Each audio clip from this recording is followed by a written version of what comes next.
According to this report right here by NFL Network, Cameron Wolf, the Jaguars think that Travis Hunter can impact the game a little bit more at wide receiver than he can as a cornerback. And this is not new news, but I think anytime a piece of news like this kind of surfaces, we hammer it home so that those on the fence listening to the Mickey Mouse channels out there that tell you, worry about the cornerback reps that he's going to get, Smitty. You can't go near him at the cost of entry. He can't possibly get enough work to be worth a, fourth or fifth round pick. In best ball drafts, you got to overpay for wide receivers. It's the nature of best ball. Consume a lot of wide receivers. Guys get pulled up from the fourth round into the third round, the fifth round into the fourth round. But this guy, Travis Hunter, has the capability of being a top 12 wide receiver in his rookie season. I believe that to be true. You don't have to. I'm conducting the train. It's a lonely train. It looks like a ghost town on the train half the time. I'm fine with that. The H-N train was running light for a while until it wasn't. The Kyron Williams train was empty until it wasn't. The JD5 train, people pointed at us as we conducted that train down the train tracks. And they said, he's too small. He's got a bursa sack on his elbow. Teams are avoiding him. Caleb's the answer. I don't care. I care, but I don't care. I care about the people that want to absorb. I care about the people that want to get on this train now. You want to get on the train now? Hop on. We still got plenty of room. But August 1, we might lock the doors and throw away the key. Travis Hunter, according to this report, just so everybody knows, it looks like he's going to get a lot of reps in camp. I'll read this right here. And this is referencing his abilities as a corner being a very natural fit for him. So he doesn't need to work on that quite as much. Wolf said that there is a belief that Hunter will play both offense and defense in week 1. Okay, and that's good. That's not a concern or a red flag, or people might paint it that way, though. People might hear this or hear another report, or once he's playing more cornerback in camp, people are going to freak out. This could be a up and down storm of glory where we just take Hunter in 5, we take him in late 4, we take him in 6. He could be all over the map, but this says right here, he'll play both offense and defense in week 1, according to NFL Network's Cameron Wolf. Cameron Wolf also talked about the team views Hunter as a more natural cornerback, meaning, and that's not a negative, and that could be twisted because the whole premise of what he's saying is that he will probably get more reps as a receiver because they feel he can impact more as a wide receiver, but he needs to work more on being a wide receiver. So he's going to get as much reps as they can give him as a wide receiver in camp because he can naturally play corner right away. It's a lot harder to learn the offense, play a wide receiver position in the NFL. And the thing that people don't talk about, and I'm gonna hit this more on the opposite side of the intro. How good is this gonna make him as a wide receiver? To play both sides of the ball, learn to shoot with your left hand to make you better at playing with your right hand, make you a better overall player. Learn both sides of this thing. Go learn the kitchen before you actually become the manager and owner of a restaurant. Know your kitchen. Know how to be a chef in your kitchen.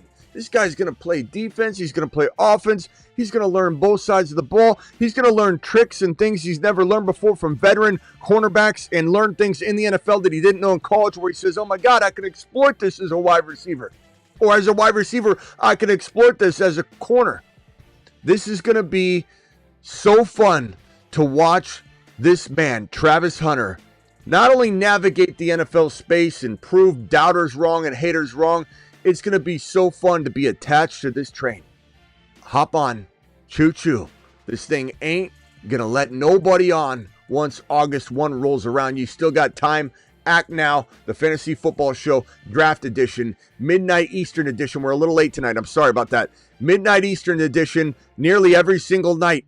Nearly every single night we go live at midnight Eastern. We go live at 8 p.m. Monday through Friday, like clockwork. 8 p.m. Monday through Friday, rain or shine. We go live almost every single night, midnight Eastern, and that show begins right now. Live from the FantasyFootballShow.com studios. It's the Fantasy Football Show. Live! Monday through Friday, 8 p.m. Eastern. Smitty is also live whenever news breaks. In a jam, call HHH and Associates. Triple H and Associates. Locations on Earth and Jupiter. Love me some Triple H and Associates, which is really quadruple H. In a jam, call HHH and obviously Associates. Hampton. Triple H and Associates. Locations on Earth and Jupiter. And it's going to have some sort of additional, either graphic or something to point to Hampton, who's now part of the quadruple H and Associates. Might have just a little like, hey, I'm a part of it. I don't know, or I'll redo the whole thing, but it is now quad. It's a quad. It's quadruple H and Associates, and it is a glorious one, I might say. A glorious Jam. Call whack pack. HHH and Associates. Triple H and Associates. Locations on Earth and Jupiter. Doing it live on Earth and on Jupiter, and some sites might be open in Saturn territories soon, so get ready for that. Cheat code IDP. This guy might score. I have somebody in the chat right now saying that in his particular IDP league that Hunter's projected to score 30 plus more points than any other cornerback in his fantasy football pool of players to look at for cornerback when sorting by his team scoring. Thank you for that information. Anytime you guys have some information on that, spit it out. We'll throw it out there. So IDP, he breaks IDP. I can't guarantee that he'll break your IDP league. You have to look at your projections. What the gentleman just told me in the chat, he went to stats, he went to 2025 projections, he sorted by whatever position. You go wide receiver, you could go overall. Find out where Hunter is getting projected in your scoring, in the confines of your league scoring system. I can't tell you, I don't know. Your commissioner might have been in there tinkering with everything and you don't get the points. You have to make that step yourself. And it's so simple. Just go to stats, projections, sort by the player position, sort by all. See if he shows up number one overall. This is a cheat code or he's not. Either way, he's a must, draft. An underdog, we're taking him in the late fourth round with a smile without any sort of IDP implications at all. I don't think an underdog he's getting a single point for a return, touchdown, a pick six or anything like that.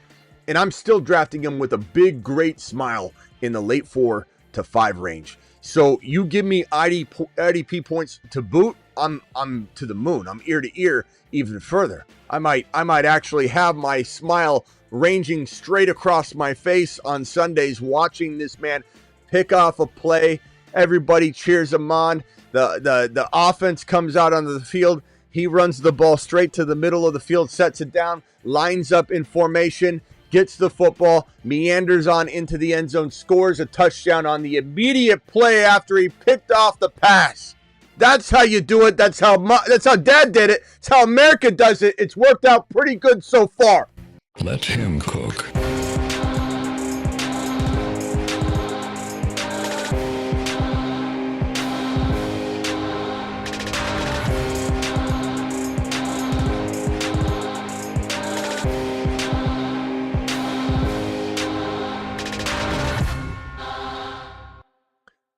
Just pumped. Couldn't be more excited for this man. And if you guys missed this show, league winners, go watch this video. It is up. We talked about all of the league winners here. We talked about our boy Jaden Blue, who's got league winning potential written all over him. Just league winning potential written all over him. Here, he's lazy. You know what's lazy? Reporters and takes that say that Jaden Blue's lazy. That's lazy. Because they're talking to former coaches. I talked to a former coach, Smitty. It's a former Dallas Cowboys coach. And his mama said from the dry cleaners, baby's father's sister's janitor, said that on his break he overheard someone say that Jaden Blue is lazy. And so we're going to spread that rumor around. Jaden Blue heard you. Jaden Blue not only heard you, Jaden Blue responded. And Jaden Blue says, well, I've got unfortunate news for all of you. And that is they they're going to feel me real soon. Production quiets all the noise. And he's coming for everyone. This Jamal Charles meets maybe Achan combination of skills that is sitting in a Dallas Cowboy arsenal, ready to be launched into fantasy glory. This high octane machine that is the Dallas Cowboys regular season team. Okay, you can back off on your playoff, negativities. This is a guy that's getting launched into orbit at some point during the season. The offense is amazing. It's fluid. It's ready for a player like this to explode. It needs it. It needs a player like this to explode. This will help the offense be able to push the football down the field even more when defenses start saying, Pickens and Lamb, how do we cover it? How do we cover it, Smitty? How do we cover Pickens and Lamb? Okay, let's try and lock them down. Guess who's wide open? Jaden Blue, dump it off to him. He goes 40 yards untouched, goes out of bounds before anybody can touch him. That's what kind of work we're getting out of this kid right here. Big rips, amazing yards per carry, 5 yards a carry, even at his smaller size, Smitty. He's 5'9"-ish, about 196. That's not very big. Well, as far as I know, that's the exact size of Bucky Irving. Bucky might be a half inch to 3/4 of an inch taller, but he weighs 1 more pound more, or did, until Bucky decided to eat all the spinach in the land walking into this season. But regardless, this is a monster. This is a sleeping giant. Go watch the video if you missed it. We talk all about the league winners. And if you missed the Jaden Blue claps back reaction show, that is the show right before this that we did at 8 p.m. tonight. The reaction show of him clapping back at all the lazy Lennies reporting on that situation. So go check it out. All right. So Travis Hunter is going to be focusing a lot on wide receiver. And so this is going to be one of those situations where he's getting a whole lot of reps at wide receiver in camp because he's going to need to focus on getting better at that part of his game. He's already such a natural corner. That is not to say he's playing more corner on Sundays. It's to say that we can go ahead and say we're good to go. We're going to send him out there. Clearly, he's going to learn some things. He's going to practice as a corner. He needs to learn a lot of things team-related. But he's such a natural corner, and he's going to be situational probably at first, and he'll ease into more and more work. This is a guy that needs all the reps he can take at the wide receiver position because he is greenest in the wide receiver role, but doesn't mean he's not going to thrive. This is a guy that you literally can have manufactured touches to at the tune of a 4 or 5 reception game. He's getting 3 or 4 manufactured touches, and he's got 6-7 receptions at the end of the game, 80 yards and a touchdown, and he's getting light work at that point. This is such a potential wide receiver 1 in the wings. Do I think he finishes inside the top 12 as a rookie? It's a tall order. I tend to think that it's almost more risky to say no, that he can't do that, than to say he can. I'm not saying it's a lock. I'm not saying walk down to Vegas and put a big sum of money on that he finishes inside the top 12 wide receivers as a rookie. But at some point, he will start playing as a top 12 wide receiver per start at some point, whether that sum total of games equals top 12, or he eases in, or he's sporadic for 4 or 5 weeks and then starts to really pick up the game. Remember that MHJ was one of the best prospects to ever come out of college, and MHJ took some time. It took him about half a year before the game clicked for him. But I don't know that that's going to be the case for this guy because of what I just said, that he plays on both sides of the football. So if anybody's going to pick up wide receiver tricks of the trade and learn the game at the NFL speed faster than the average bear, it would be this wide receiver, because he's also playing DB. He's also out there playing a position that's going to help him improve upon this. Mental reps, in a way. It's like when a player gets hurt and they still go through mental reps as a rookie, but they don't really have a rookie season. Like J.J. McCarthy, for example. People use that example all the time. Every play he's playing DB, he's taking a wide receiver mental rep. He's seeing how it works. He's watching someone make a move on him. He's preventing someone from making a move on him. And so he learns that and implements the reverse engineering of it on the offensive side of the football. I mean, has anybody ever talked about that? I don't know why I don't hear anything about that. We're the only one that'll bring something like that up. And I'm telling you right now, his DB experience will make him twice the wide receiver at a faster rate.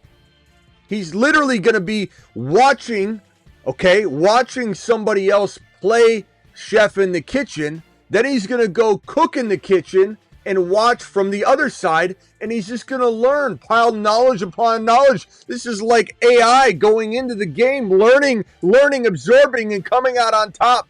He is going to be a marvel. You can either sit back and watch it happen and say, I can't trust him until I see it. And then we'll say, okay, well, enjoy the show. Get your popcorn ready, scared Scotty. And you can watch from afar. And we'll enjoy taking the risk and enjoying the fruits of the labor that is the man known as Travis Mother-freaking Hunter. So you're either on board or you're not on board. I'm giving you till August 1 to get on this train, and I'm not letting anybody on after. Up, up, down, down, left, right, BA, select, start. Warning, warning. Cheat code activated.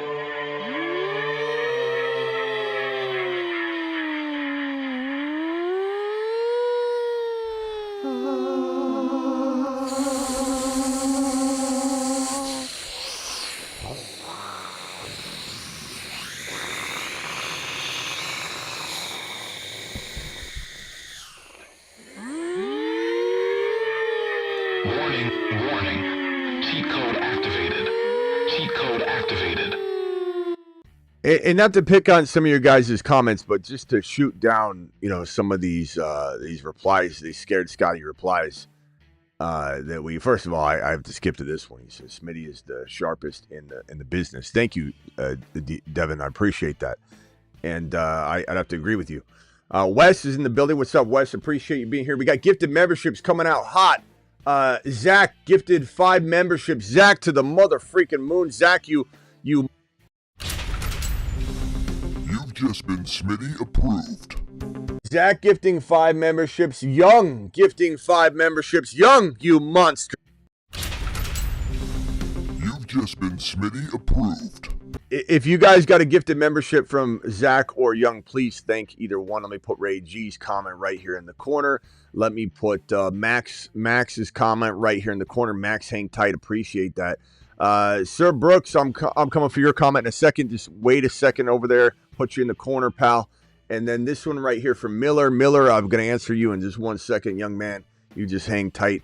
And then Carmine, you hang tight as well. I'll be answering all these super chats in just 1 second. Let me address the couple comments that I think some of you hear a lot, and I'm going to give you the ammunition you need if you're ever stuck. And not that you need to debate it. You don't want people knowing what you know.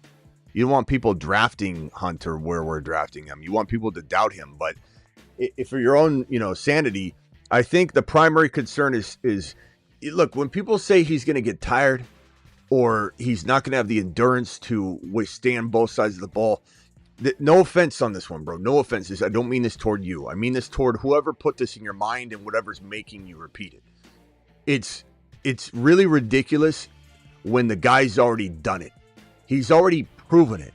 And I don't want to hear that running around is different at the NFL level. You want to say taking hits is different. You want to say that things are a little bit more complex on every level. Sure. But this guy already did this. He passed this test already. And this is what he's trained for. No one has ever come into the league, 245. No one's ever come into the league and been this ready to do this. He's trained for it. His resume's there for it. The calluses are on his hands to do this exact thing, play both sides of the ball. And when someone says he's going to get winded or tired, it's an agenda to fit around what they've already said. They've said it's not possible he'll get hurt, and as they're starting to see it become more of a reality, they just keep trying to figure out ways to explain it. This is not a good. This is lazy. This is the lazy. You want to talk about Jaden Blue being lazy? That was a lazy take right there. Saying Jaden Blue's lazy is lazy. Saying that Travis Hunter is going to get tired is lazy. He's already proven it. I mean, why? Because other people haven't done it? Because other people were too lazy to try it?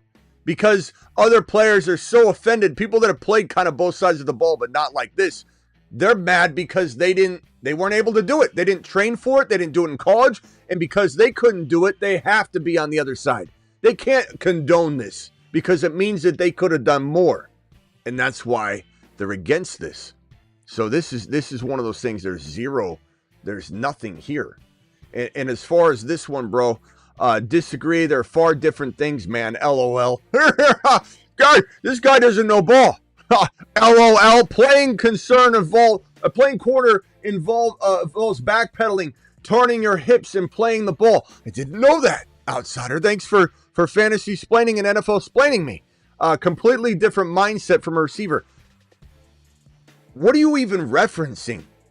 What are you even referencing, outsider? It's almost as if outsider thinks I'm saying as a DB who's never going to play corner, he's going to understand the wide receiver position in its entirety, or never play wide receiver. As a corner that's never going to play wide receiver, he's going to understand the wide receiver position fully. He's playing both sides of the ball, outsider. So he's going to learn things from both sides of the ball. What is so hard to understand about that? Am I saying that he's going to know how to play wide receiver by playing corner? If that was the case, corners would translate right over and play wide receiver all the time. But you hear about wide receivers sometimes playing corner when they lose a step or they just move around. There is a rhyme and reason to saying, hey, I've learned a whole lot by facing that other side. I don't understand what you don't understand about this comment and this angle and what we're talking about, and what makes you think this is an LOL moment. I don't know what you think you're laughing at, but there's nothing to laugh at here other than you misunderstood exactly what I said the entire time. Outsiders. Okay, down to the super chat. Smitty, what up? I'm drafting from the 1.8 in my 12-man PPR $100 league. Rank these four in order. You draft them. Lamb, Genty, Neighbors, Achan. Love these guys, and I probably say in that exact order. However, if I think I can go with a London or Rice used to be the guy to get in that second round, but I think this makes going wide receiver. I think this makes wide receiver a little more attractive right now that Rice has been raptured from round 2. I tend to lean running back right now. I go Bijan 1. So part of me wants to go in this situation because Rice is being ripped and Bijan's not the option. I'm wanting to lean CD, Neighbors, Genty, Achan because I think you get Bucky in round 2 with this type of player in the likely corresponding second round pick, Carmine. If you think you could get Bucky with this corresponding pick, which I think you can, then I'm leaning toward wide receiver Bucky because I don't want to be without London and then you're scrambling. Like BTJ's falling a little bit more and more. I don't mind that. If you go with a Genty and BTJ, I like that. But doesn't Lamb and Bucky have a better ring to it? Doesn't Neighbors and Bucky have a little bit better ring to it, Carmine? I'm thinking that's my lean with this one. Should I trade Barkley and Hollywood for Harvey and Hall? Barkley and Hollywood for Harvey and Hall in Dynasty Superflex? I think I would probably tell you that if you don't do this, I would almost say no show for a week. If you actually don't pull the trigger on this right now, Leo, and trade Barkley, who had 470, 480 touches last year, 430 carries. You don't trade Barkley in Dynasty straight up for Harvey or for Hall, and you're getting both of them. If you pass on this opportunity and he pulls it because he's watching right now and he's scrambling for his phone, is fumbling around, both of you are racing to get to your phone, and he hits withdraw before you hit accept, I'm going to say no show for you for 1 week. Take a big laugh. Okay, what a trade. What a trade. That's a smash. I think everybody here can say that Hall and Harvey lambaste Barkley in a dynasty. It is what it is.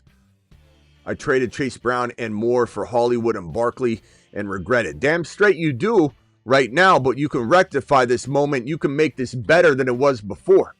Because I'll tell you what, you're not getting Hall and Harvey using Chase Brown. So good on you if you pull it off. And if you don't come back and we don't hear from you, we'll know that he withdrew it. Okay, is 25 1.7 plus Amon-Ra plus a 26-1 plus Barkley too much for Chase and Bijan? Look, I can't even digest that yet, but I'm pretty sure Chase and Bijan made my brain go to the ceiling level of ecstasy. So I don't know that this is going to be enough on the other side. So yes, it's not too much. Go get the Bijan side. Let's read this again. 1.7. So let's call it Harvey, just so we have a big name here to reject. Barkley, Amon-Ra, Harvey, 26-1. Give me Chase and Bijan. You don't know what the 1.7 is going to be. You might get sniped. Maybe it is a player we love like Ibuka and Harvey goes. I think Harvey probably falls, but so if it's Harvey, Amon-Ra, 26 first plus Barkley, it's a dynasty, right? It's a dynasty. If there's limits to the keeper value, like Bijan, you can only keep for 2 years, then I'm going to back off and say this is different. It's a different question. But this is dynasty where everybody's kept forever. Chase and Bijan have so much value. Barkley could be worth very little 1 calendar year from today or even half a year from today. Amon-Ra is going to get a little regression in touchdown production. The 26 first could be the 1.2. Or 1.12, could be the 1.10, the 1.11. I don't know what that is. If you can come back and tell me that's the 1.1 guaranteed, then we have another conversation. So unless it's the 1.1, unless 1.7 is locked for Harvey, and unless you have a time machine and you went and got the Gray's Book Sports Almanac update that I don't have yet, because mine ran out, after this season. So we're running on Steam. We're running on Smitty's actual take, and we no longer have the Gray's Book Sports Almanac. Then I'm going to tell you, bro, that this is a smash for me. If so, how do I even things out? Thanks, dog. Appreciate it. I mean, you don't even things out. You just take that. You take that. Too much for Chase Brown. I mean, try and keep the 1.7 if you can. Give him a couple seconds, but. I mean, I love the trade. What would you give for Blue in Dynasty? I need more information. This is such a vague question, but multiple second rounders, try starting with one. Half of your fab. Try throwing half your fab if you can even trade fab. Try a wide receiver. Try a Jonnu Smith if you have 2 tight ends. Try a backup quarterback swap. Try trading an ETN or a Bigsby or something that might be attractive to that team. See if you have any of that team's backups. That is a good starting point, Max, but I need a little more information if you throw some names at me. Hey, Smitty, what do you think of Genty Bowers stack? It's a little bit risky in non-best ball. In best ball, I'm fine with it because they're both going to have good games pretty much every week anyway. I wouldn't go as far as to say the offense is the reason for that as much as they're the 2 main weapons to absorb. And Geno will move the ball down the field enough, and Genty will be the focal point every single week. In non-best ball, I still don't mind it that much in at a surface level, but then you think about what my best advice is for people in stacks like this in non-best ball. And this is where I'm going to probably say I don't try and do this if at all possible. Genty is going around 1 and Bowers is going around 2. So you have your very 2 best players locked up in this combo stack that you have here, meaning you only have your 3rd, your 4th, your 5th, and your 6th round players to support you. If the Raiders get shut down and have 0 points or 7 points or 10 points, you're screwed. Whereas if you can do a stack like, let's say, it's a different stack. Let's say it's Chase Brown and Burrow. Well, you're getting Chase Brown, let's say, in 3. You're getting Burrow in maybe 5 or 6, or it depends on where you're drafting. And now if the Bengals get shut down, you have your 1st rounder, your 2nd rounder, your 4th rounder, your 6th rounder to support your team, and you can weather through things. So at the end of the day, I'm going to say no-go on non-best ball stacking using 1st and 2nd or 1st and 3rd even round picks on a stack like that. Whereas in best ball, it's not as bad. Ray G, appreciate you. Ray G to the mother freaking moon. We got another super chat. We got gifted memberships galore. Appreciate all my gifted member giving folks out there. Cody says have pick 2 in a rookie draft, Hampton versus Henderson. Hampton's safer, and the emergence of the eye patch in LAC with Najee is definitely helping make that a reality right now and not a projection. So I think Hendy could outscore him. Hendy could outdo him. Hendy could be better.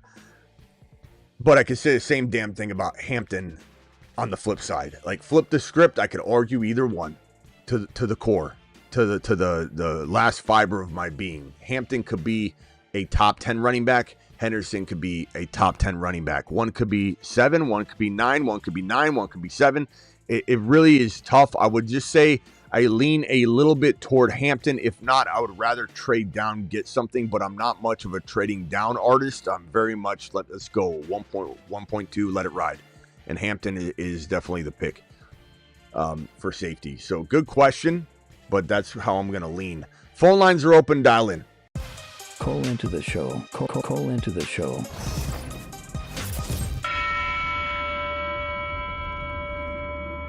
We've got Sir Brooks dropping a super chat. Dial into the show if you have a question. Sir Brooks says, is Garrett Wilson a buy or a sell? A buy. He's a buy. I have many in many leagues. I don't mind selling him high right now too.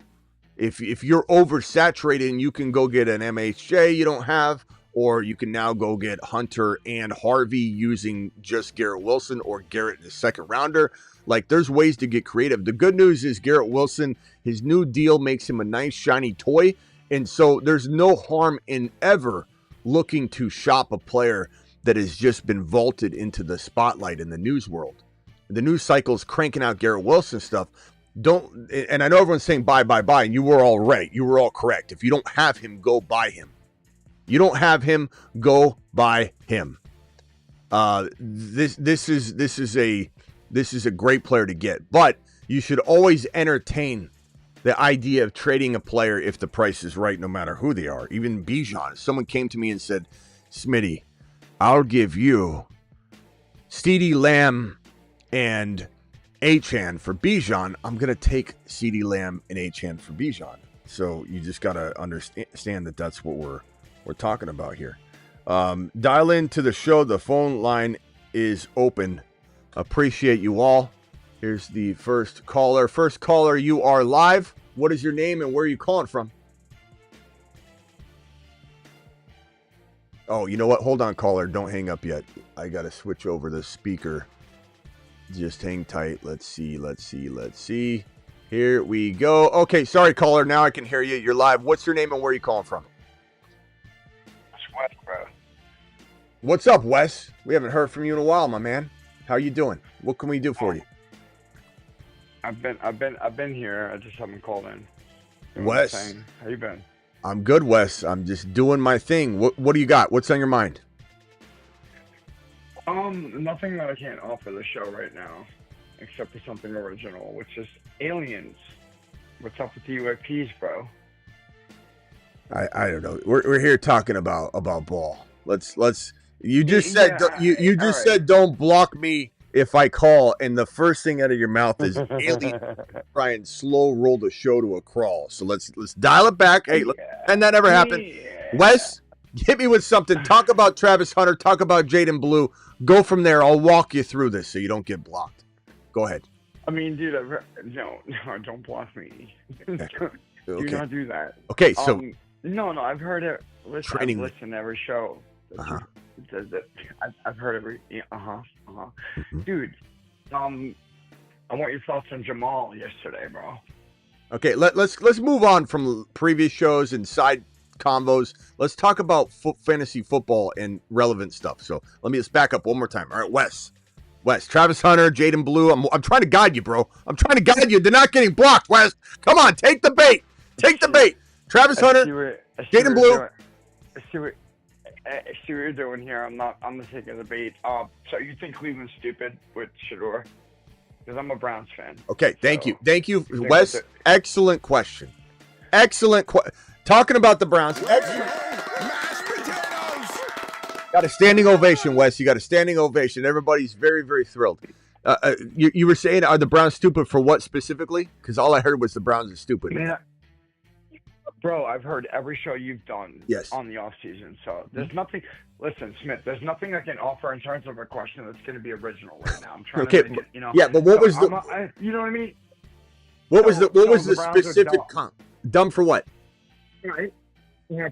Perspective. You're like the Brown. I heard your latest show. One of your latest shows talking about the Browns are being dumb. Okay. Because they took Dylan Gabriel, right? Okay, Oh my God, okay. the Browns are so dumb for taking Gabriel. Hey, right? Nobody X him yet. Everyone's throwing X's down. Don't worry about that. We've had greater men than Wes get triple, get triple red X's. They don't know you. They don't know me. They don't know me yet. Yeah, they don't. Okay. All right. So listen, the Browns. Let me keep this moving here. Okay. The Browns took Gabriel, right? Yes. It's because it's like what you said. The media did a horrible job on Sanders, right? Mm-hmm. At least the Browns took Sanders, right? They tried not to. Took Sanders. The Browns tried not to. They tried not to. Smith. So did every other team in the NFL, bro. Right. True. You know what I mean? At least Cleveland. Okay. But listen to this. Hold on. I'm glad you brought that up. I got to stop you right there because according to NFL Network, Judy Batista today, the Browns gave Dylan Gabriel more work than they had planned during spring practices after being impressed by his processing speed. And the word is they've been more happy with him over Shedeur lately. And that is a wild take for a man that doesn't even have a graphic. They didn't even create. No one stopped to make a graphic for Dylan Gabriel. Why? Because he's trash. He's trash. Smitty, you know the patterns of the NFL. Like, he is trash. These are the patterns of the NFL. You know that by the end of things, Shedeur Sanders is going to take the cake, right? I don't know that. You know why I don't know that? Because the Browns are also not the Browns fans. Let me make that abundantly clear.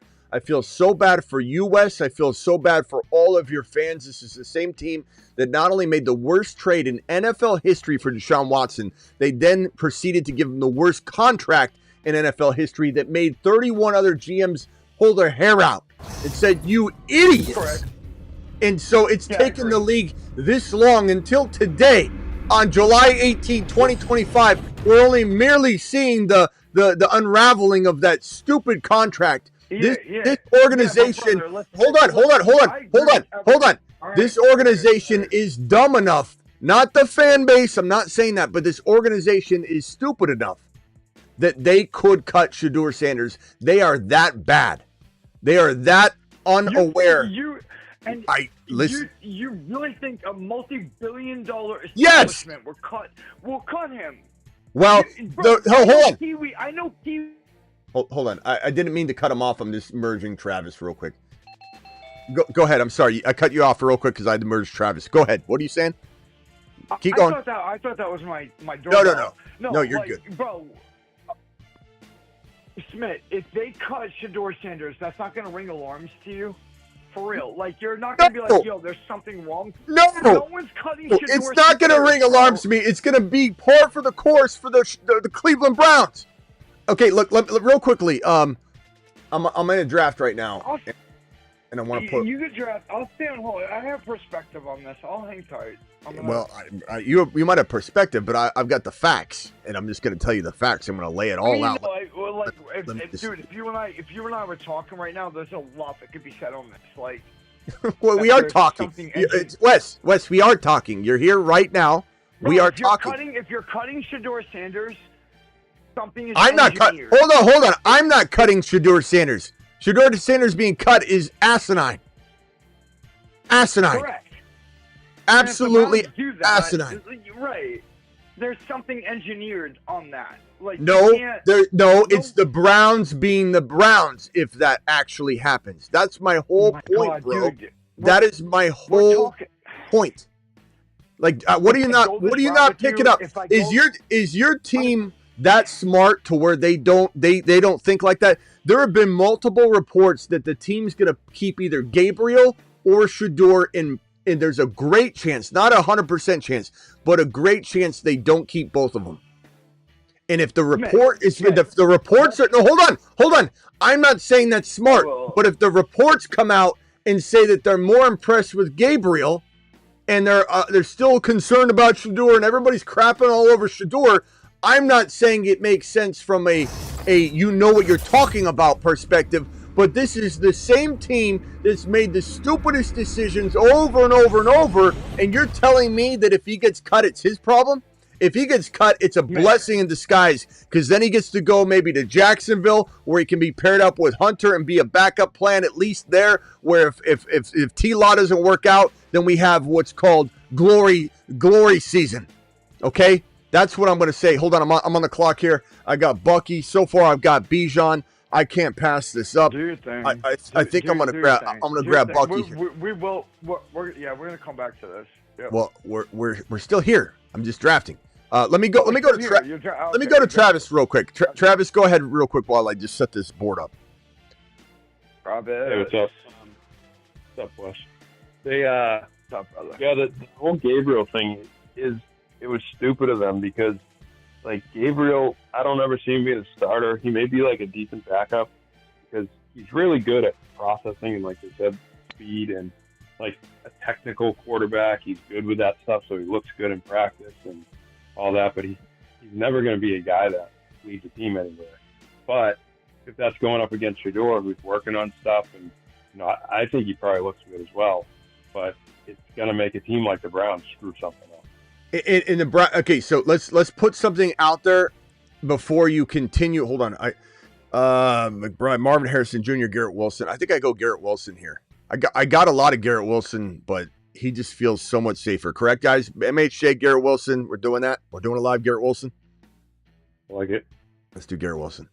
Bijan, Bucky, Garrett Wilson, wide receiver 1 in round 3 is fine. Now, I'm hoping that Rashee Rice, who's ranking at the very top of this, we don't know where Rice's ADP is yet.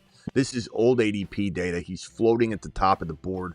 As soon as he gets to like pick 22, which is where his ADP was prior to this, the sentencing of 30 days in jail, 5-year probation, that hasn't been accounted for in the ADP yet. So as you'll see, Rice is sitting at the top. The problem with sitting at the top is some pressured Peter is going to feel pressured to grab him. I'm hoping that he stays there long enough, but I've been seeing him get ripped off right at the beginning of the 4th round because it's too great of a pressure for someone to let him sit there. But the ADP hasn't settled yet. I'm hoping he comes back around. I'll take him at 46 overall without a hesitation in best ball. Now, real quickly, I'll come back to this. There are 2 things we're arguing here, Wes. And for everybody out there that's a keyboard Clifford that is literally going, you'd be an idiot to cut him. I'm not saying I'd cut him. Hold on, Wes. I'm not saying I would cut. Being in chat right now. I would not say. Go ahead. I am not saying I would cut Shedeur. It's moronic to do so. But can we agree on this? There's 2 ways of arguing this debate. Number 1, the Browns are capable of making a stupid decision. Okay, is that possible? And it's gonna, of course you do. You're a Browns fan. No. I'm not biased. I'm going to say something that's going to hinge on certain things. It might even negate what it is you're doing here. Bro, the NFL is a $22 billion a year entity, bro. Okay? The Browns just don't cut a quarterback because they're dumb. All right? I know Pee Wee League coaches that would not cut a player like Shedeur Sanders because they're dumb. If they do it, can you listen to me for 1 second? Because you're not. No, I don't think you're absorbed. But I don't think you're absorbing this. This is also a team. This is also, bro. A team wouldn't draft Shedeur and Gabriel in that situation either. Right.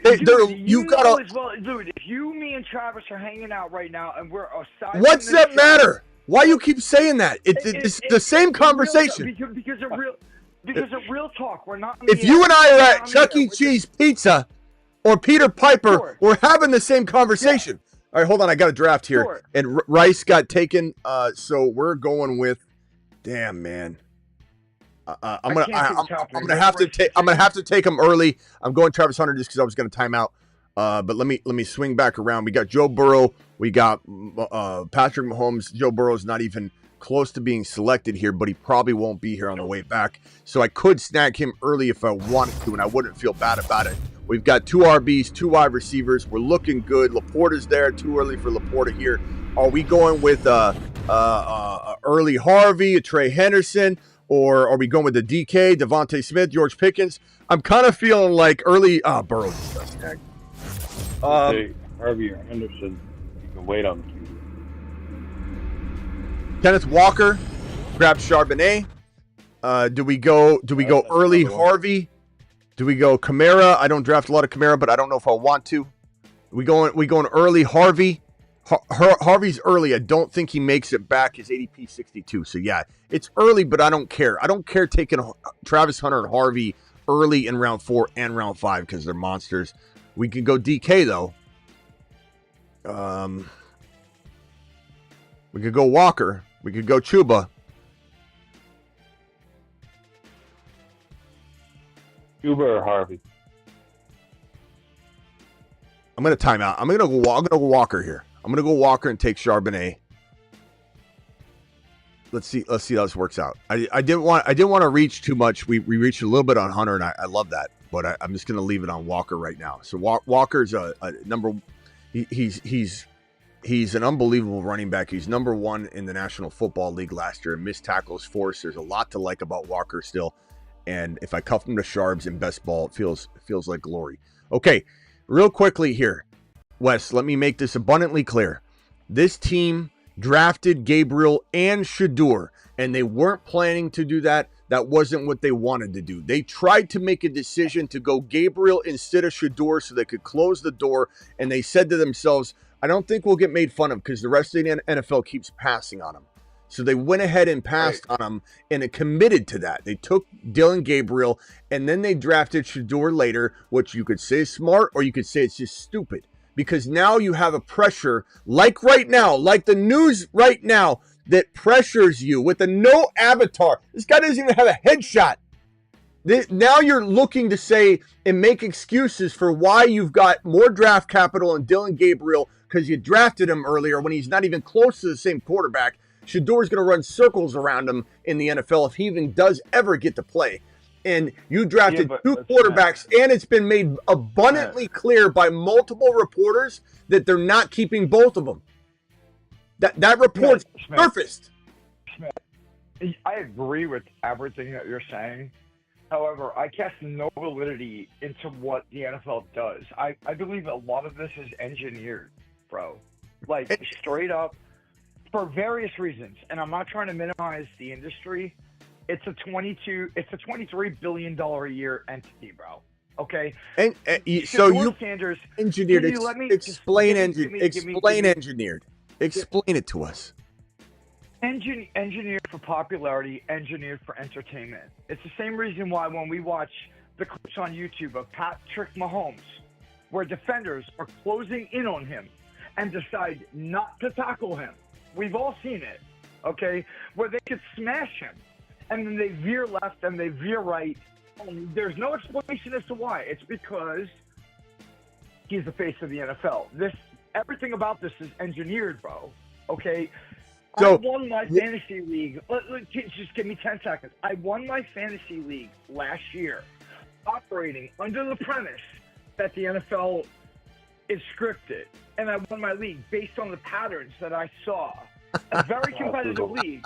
No, I did. Now listen. It is what it is. I'm not. Look, by me saying this minimizes what we do. Is your life at risk right now? Oh my God! Listen. The Browns have no business starting Dylan Gabriel. Can I ask you a question? Can I ask you a question at all of the manufactured, the NFL's manufactured people out there? Are you kill me right now? Because I guarantee you, like if we were literally in real person, you'd be nodding your head.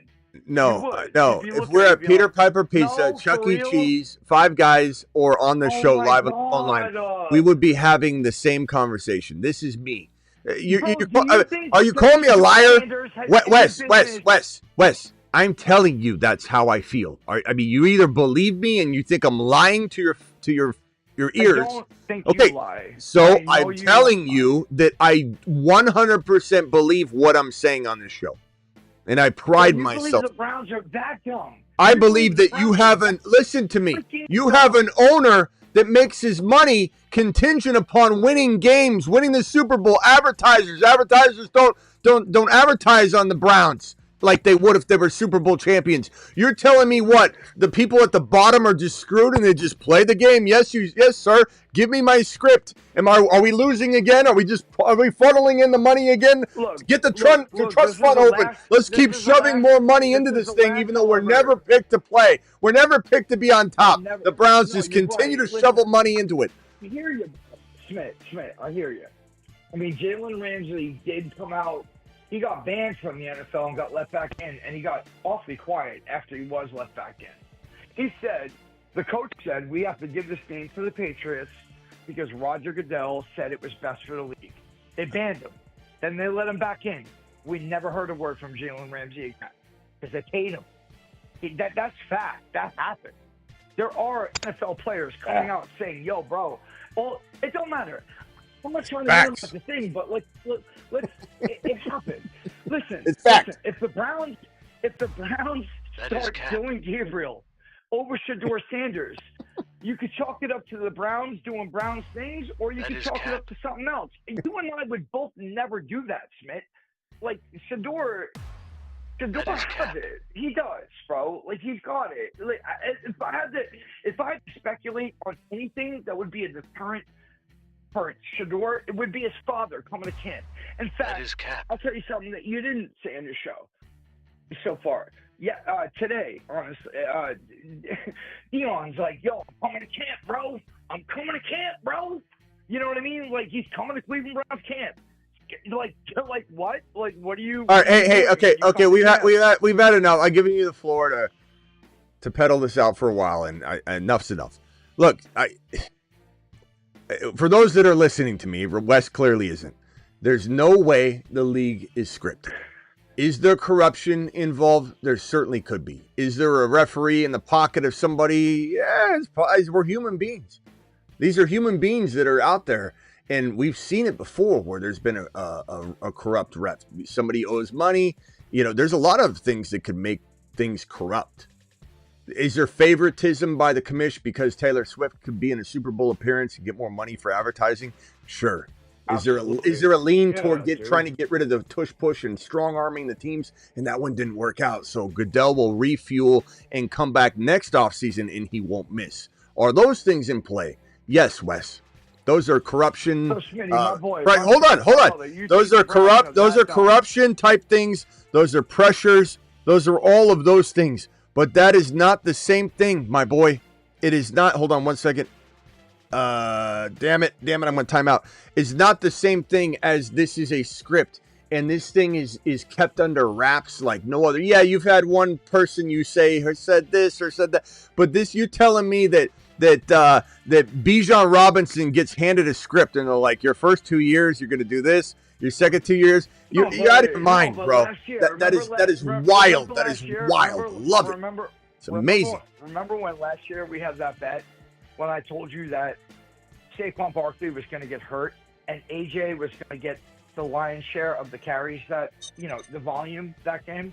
I told you that because AJ was reading books on the sideline. He was complaining. And then you and I had a thing, and I'm like, listen, Smith, this is a whole thing on the show. You're like, Wes is crazy. He thinks Barkley is gonna get less volume than AJ. And I said, no, Smith, he's not, because AJ is complaining. He's reading the Bible on the sidelines. He's talking to God. This guy's sitting. Hold on a second. Wes, hold on a second, bro. Just calm down a second. Damn, this guy is literally just sitting there. I just timed out. He's sniping my every move.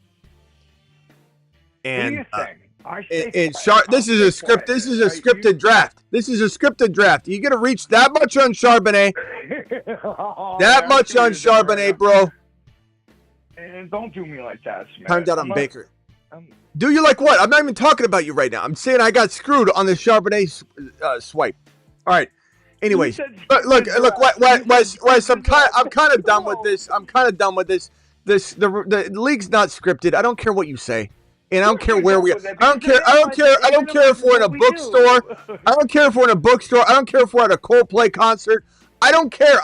This is how I feel. I'm not going to be different outside. There's no scripting of the NFL. Is there corruption? Sure, there could be. Is there a scripted NFL? Stop it. This. You sound crazy. There's no scripted NFL. No, don't do that. Don't do that. There's no scripted. There's no scripted NFL. There's no scripted NFL. Words like that. I'm not. Okay, fine. Let me ask you something. What other explanation could there be if the Browns go with Dylan Gabriel over Shedeur Sanders? They don't know what they're doing, Wes. Wes, they're an incompetent franchise. They're an incompetent franchise. Was it in the script for Deshaun Watson to do what he did, then get traded for what he was traded for, and then sign the contract he signed for, and that the owner of the Browns said, "Damn, this script sucks.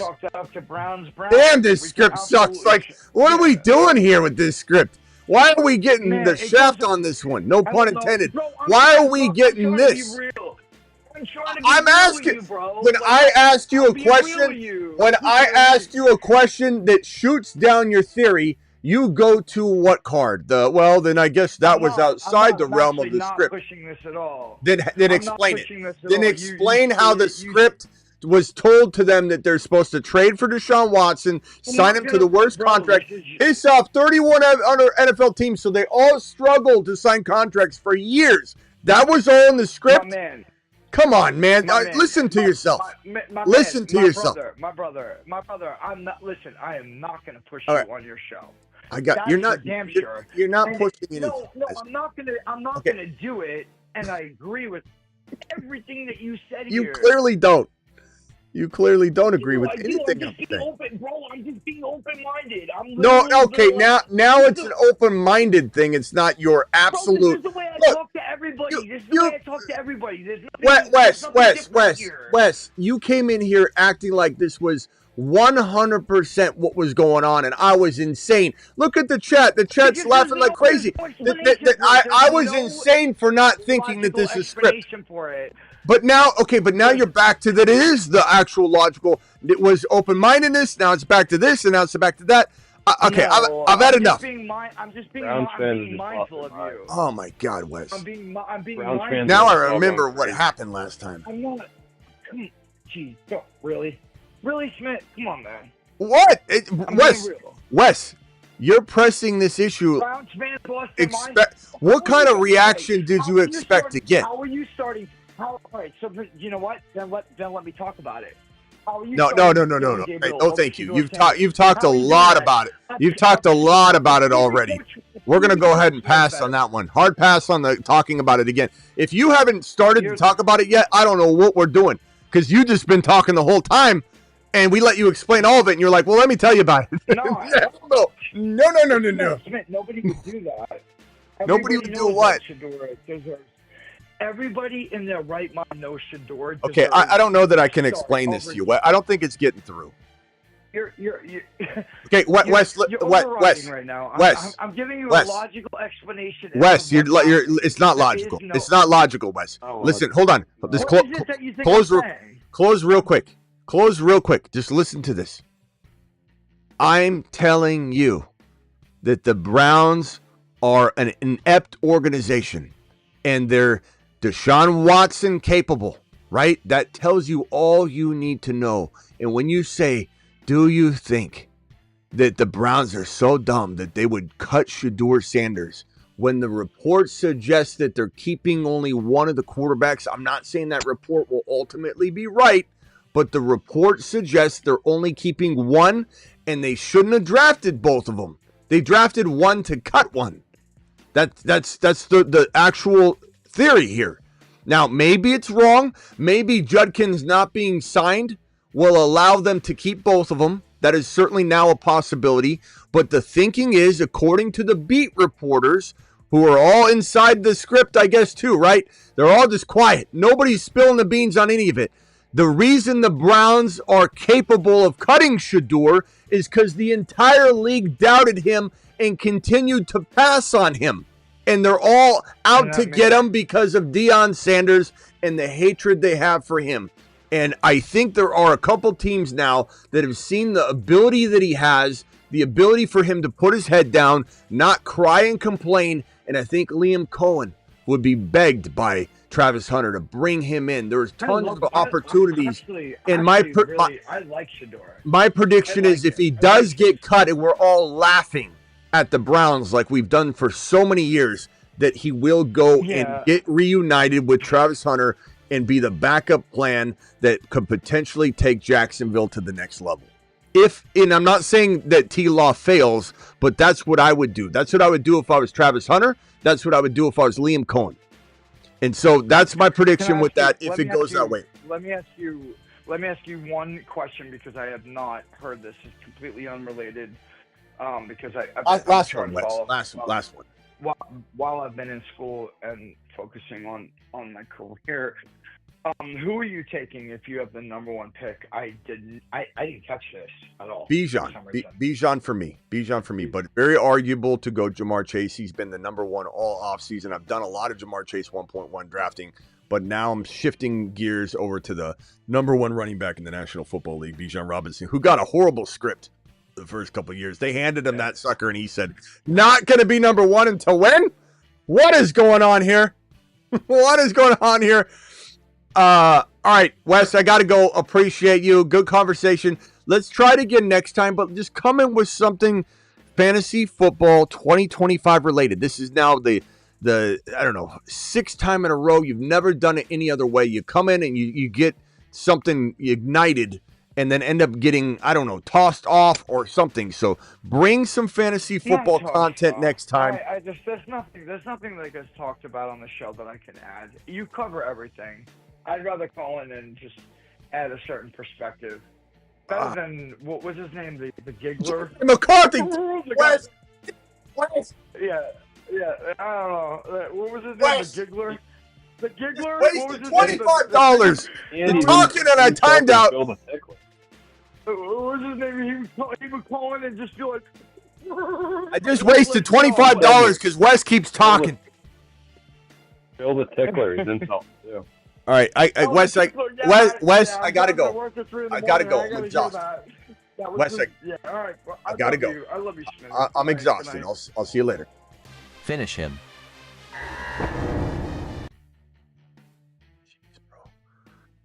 Damn it, this draft. Started off so nice, and Wes completely. We're going. Right? What? You kind of did it to yourself. You're right, Travis. I should take. Letting him run.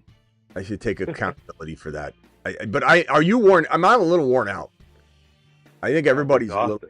That was poor Bill the Tickler catching strays at the end too. I know. We got 2 super chats here. Matt says trade Herbs and Adams and get Penix and JSN and Dynasty Superflex. Herbs and Adams. Yeah, you got to take Penix and JSN. Number one, Penix could outscore Herbert this year. I'm not saying Herbert, if he got traded to Minnesota, could be a top 4 or 5 quarterback, but he's currently handcuffed in LAC and regulated to like 3,800, 3,600, 4,000 if he's lucky yards and under 30 touchdowns. Penix Jr. can do all of that and JSN over Adams long-term. Total smash, man. Not even close. Go do that trade. Yo, Smitty, how you go about an elite tight end draft strategy in a 12-man full PPR? Would you go running back or wide receiver in the first round? Elite tight end, you mean like in a tight end premium? Or if you mean tight end premium, look, Bowers and McBride are fantastic snags. Love Bowers and McBride in round 2 in a top of round 2 in a tight end premium. But I tend to not draft a lot of early tight end right now. I did in the early offseason.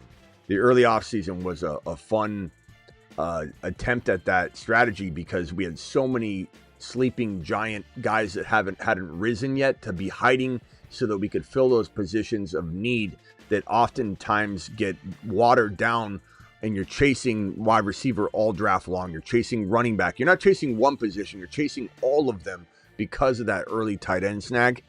But I think early on you get so many chances to get those Hunters later, the Harveys later, the Hendys later, and Debo and Mahomes and Rice was a lot further down. And so Rice was in round 4 or 5 for a long time. And then now, it's different. So I'd probably say, I think I'm going to time out on this. I'm done with this draft. It's one of those drafts you throw it away. Damn, Wes. It's the Damn draft. Damn, Wes. I timed out on another player, Ward. I'm done. This draft's done. This draft's done. I'm done. You're done. You're dead to me, draft. God. I'm on autopilot.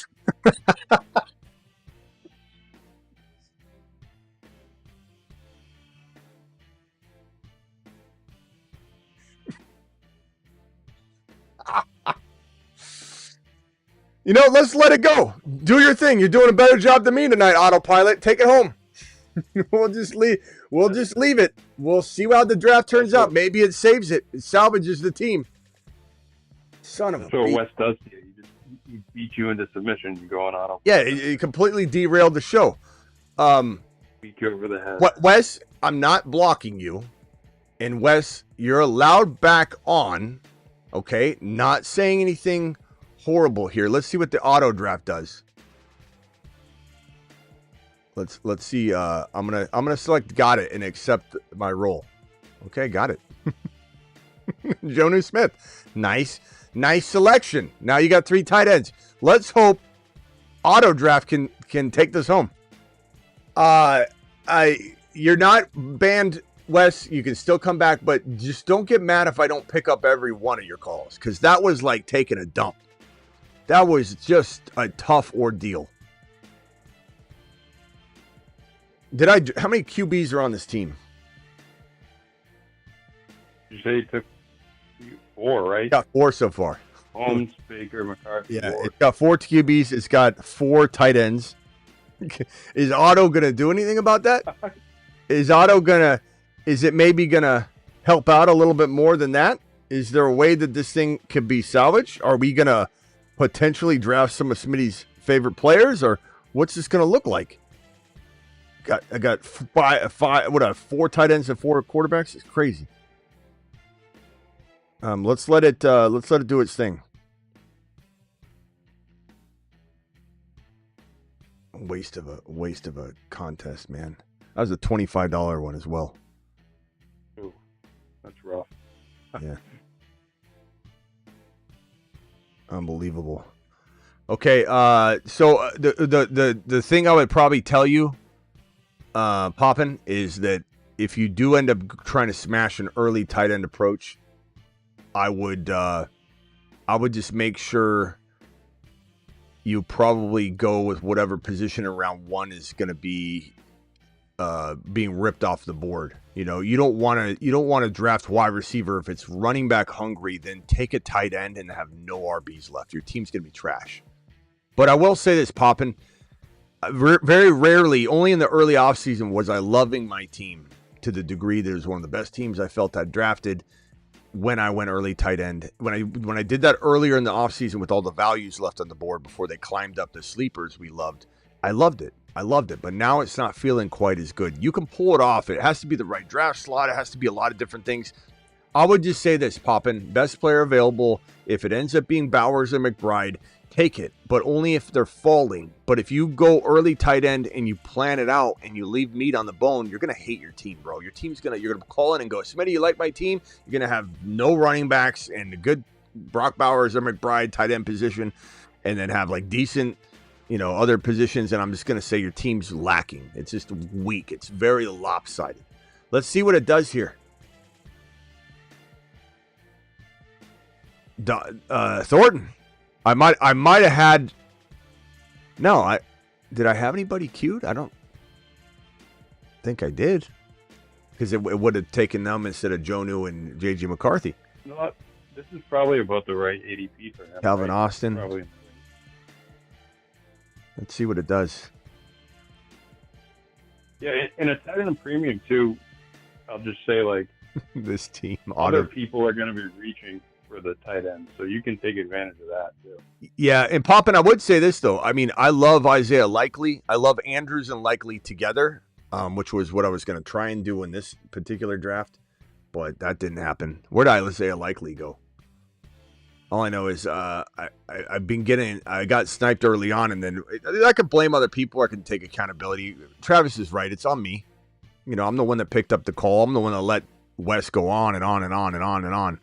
But I do appreciate you, Wes. I don't want you to feel like you're not at home here. But I don't think I could answer that call every day. I think that's one of those, when you call someone, and Wes, you might get this once in a while, I imagine, but you call someone and they don't pick up and you're just wondering, like, did they not answer my call?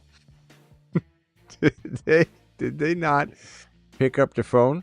All right, let's get into let's see here.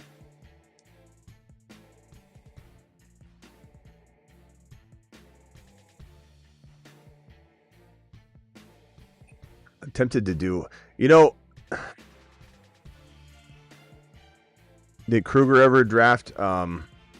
No, we can definitely have. Yeah, Kruger has a migraine after that, says Shane. Yeah. He's bad. That was rough. That was really rough. Poor Wes takes it hard too. So Wes, we appreciate you. You made for an entertaining show, but when he kept adamantly, telling me that if we were at Chuck E. Cheese having a conversation over a slice, that I would be talking different. I don't understand what he's meaning. Like, do you think I'm scripted? Do you think this is staged? Do you think I'm trying to lie to you as to how I feel? Like, what would serve me in that? I don't understand why I wouldn't be out here saying the league scripted, controversial take, let me get some views and clicks off of something so controversial. Why would I try and shoot that down if that was my thought? All right, let me go over to this caller here, Travis. Hold on one second. 561. Hey, Smitty.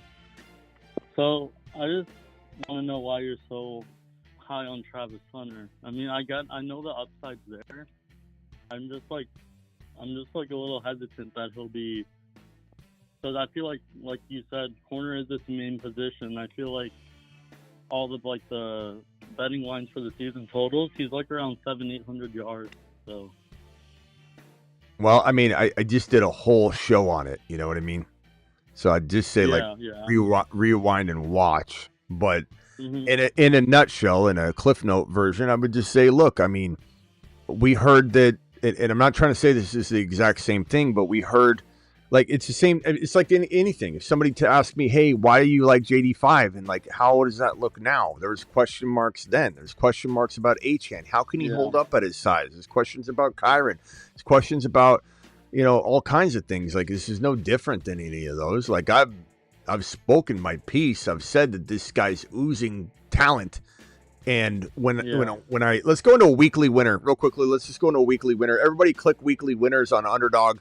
Promo code Smitty. I'm going to click the button in 5, 4, 3, 2, 1. Smash. Weekly winners. Do it live.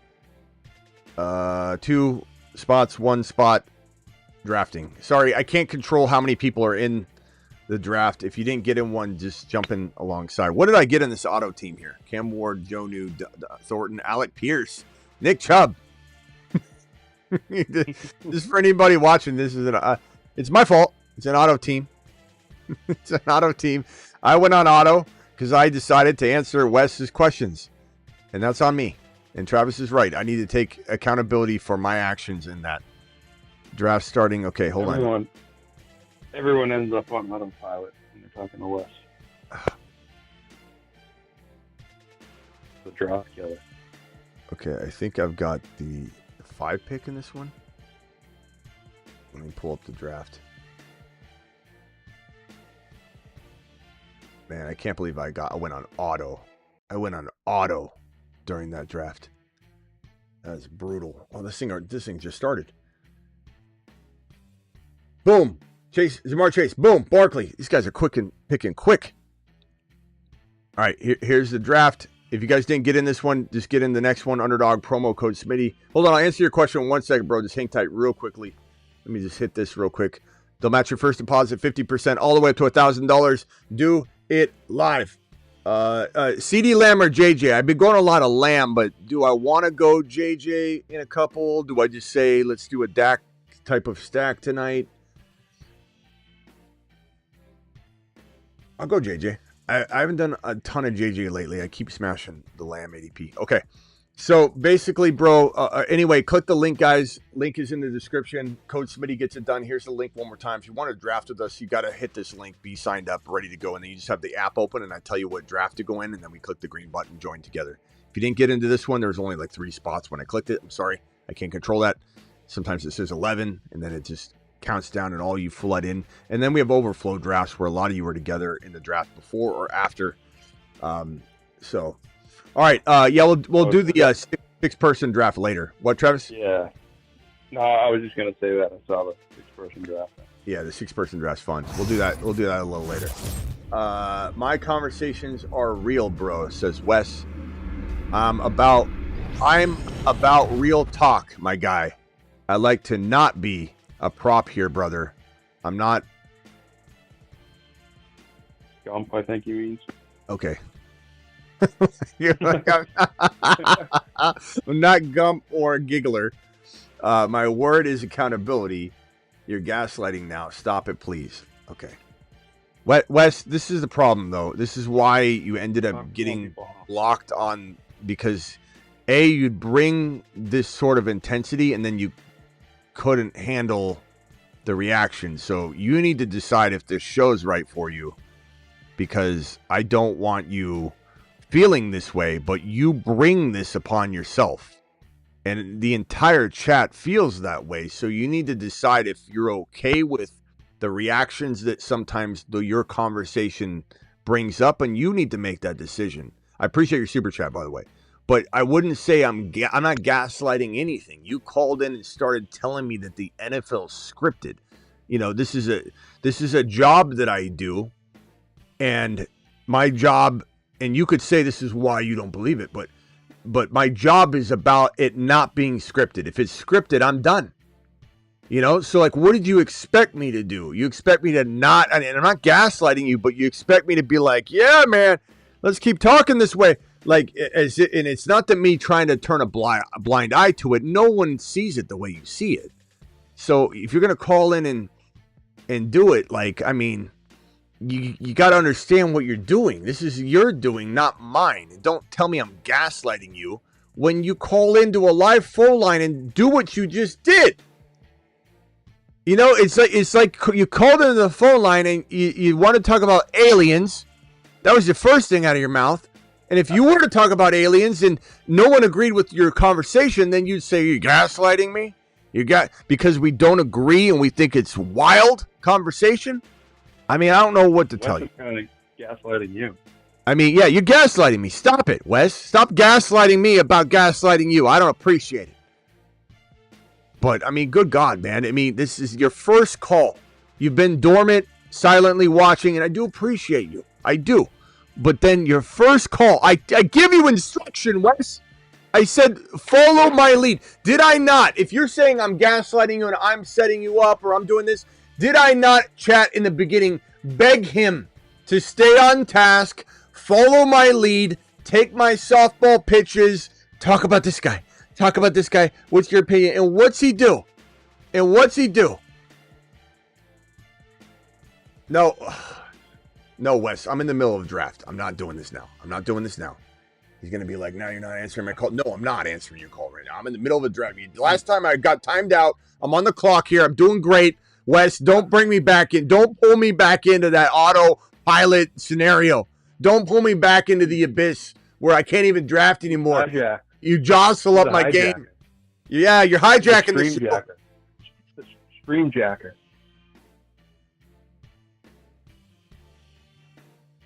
This is a pro stream jacker. Okay. Justin Jefferson, Bucky Irving, Kyron Williams. We're back. Let him cook. All right, hold on real quickly. This is like when I'm trying to think of the right movie for this. This is like when give me a movie where someone in sports suffers. Days of Thunder, is that a good one? Where he can't get his groove back, or Talladega Nights, even better, where he's on top but then he can't get his groove back. Like, I feel like that was me. I feel like Wes got me into an abyss of autopiloting and missing, and I timed out and my team looked like trash and I was questioning myself. And then now I've moved on with my life. I've collected myself. It took I was doubting myself for a second there in the third round, but then I got myself back. I'm back on the horse. This is like Top Gun. Top Gun's even better. Tom Cruise, after the accident, he didn't know what to do. He's a little shaky. He was questioning himself. He was doubting himself. He was shaky. He was second guessing everything. I'm back. Let him cook.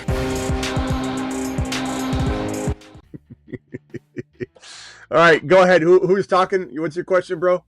Over the top. Love that. So I just want to know if so I'm in a 12-man redraft and I picked 6, and I was just wondering, would you go somebody like Bucky in the second round and Garrett Wilson in the third round, or would you go with?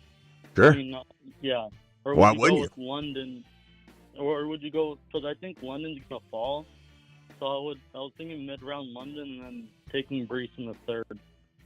So I don't mind any of those. I mean, you're talking about players I love, and honestly, it just comes down to who's the best player on the board. And I love Bucky probably more than any other selection.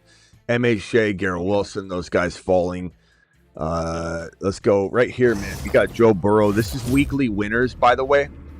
So this is one of those situations where quarterbacks go a little earlier. Your decision to pull on a quarterback should be a little bit different thinking. Wes dropping another. You did me. Do you want to drop in on bedroom, Jay's? No, Ziggy off. Ziggy off. Jeez, he's so bad. You did give me a softball. I won't take softball pitches, bro. But then you complain. Like, Wes, you got to understand. Oh, I'm sorry. This caller just hung up. The poor caller couldn't wait. Bro, call back in. I was still answering your question. See, this is what Wes does. I got a phone caller on hold. This is like you're hijacking. You're hijacking. This is like when you go to a counter and you're sitting there and the phone rings and you were there first and the person picks up the phone and is like, "Hi, welcome to the whatever. How can I help you?" And you're like, "Ma'am, I was standing here before the phone rang. Why are you helping that individual?" And let's take Travis Hunter again. Let's do it live. Run it back. I think for the past month, Wes just goes around to different streams and does it. He's just cycled back here. Yeah, okay. Wes says you did give me a softball pitch. I don't take softball pitches, but you say you don't take them like you're standing firm and you're so tough about it, and then you get mad at me when you're not getting a softball pitch. You strike out, and then or you hit the ball up in the air and I catch it, and you're mad at me because I caught the ball. Like, do you understand, Wes, the example you're giving here? You're telling me you're a man's man, tough as nails, don't take softball pitches. I'm going for I don't care. I can grit it out. And then you can't grit it out. And you get mad at me. And you tell me I'm gaslighting you. You tell me I'm doing you dirty. And I appreciate you, Wes. And then but enough's enough. Enough's enough on this topic. Let's just move on. No more talk about. And did I read the entire super chat here? You guys know I care about this show, right? I offer logical explanations, guys. But Wes, don't you think that there's a common denominator with this? I'm not saying in general, but with this situation, that you got blocked before from the phone line, and you got blocked very quickly, and you had to call on your girls' line because I couldn't unblock you. I wanted to give you a second chance. You used to call in on that number. Now you can call in again. And the first thing I told you was stay on point and don't do this. This is what you do. You, as Travis said, hijack the show, and then you also just go off on these wild tangents, conspiracy theories, and you want to talk aliens, you want to talk this. That's not what this show is. And then somehow I don't hang up on you, and it goes on for hours and hours and hours, And while it is entertaining for one show, and it is, I'm sure everybody's going to love this show, we can't do it again over and over. We can't rinse and repeat this on a back-to-back night. So it's like a one-shot Willie, and then we take a break, we take a breather, and then we do wonder, where's Wes at? You know, it's kind of a fun conversation. And then it's like, oh, this is what happened. I forgot. Like, Wes, that's what it is. And you know better. You know that that's what's happening. And you have to have this happen in your life in other ways to understand that it's not me, it's not Travis, it's not the chat. And there's some good qualities in what you bring to the table, young man. Your passion, your determination, your grit. We like it. But at some point, you got to be able to relax a little bit. And not, you know, you're being told, hey, let's tread lightly. Let's go Debo Samuel here. Debo Samuel here. Let's tread lightly, Wes. Let's talk football for once. Let's not work up the entire chat. Let's not get red X's down the middle. And you haven't been here in a while. Red X's mean you get kicked out the phone line, whether it's not my control. There's red X's, and I bypass that. That's a rule that I don't break for anybody, Wes, but I broke it for you. You had red X's for days, and I didn't hang up on you. So, like, you should feel good about that. You should feel good. Most red X's ever. Most red X's ever. Ever. I mean, I scroll up and I see red X's, and I don't know if my screen's frozen when I'm scrolling, and I'm like, oh, I was scrolling still. It's all red. It's all red. And Rain even said, like, just listen to this. This is not coming from me. This is coming from the chat. Can't lie, Wes kind of took over the graveyard stream. Hijacking.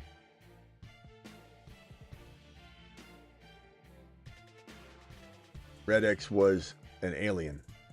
Rain says half the viewership had red X's out there. So just understand, Wes. I mean, it's just what you brought to the table tonight. All right, I'm moving on. I appreciate you, Wes. I don't want you to leave. I'm not kicking you off. I didn't block you on the phone line or anything like that. But we are going to move on potentially here and have a different conversation going. So here we go. No tight end. This draft is absolute straight fire so far.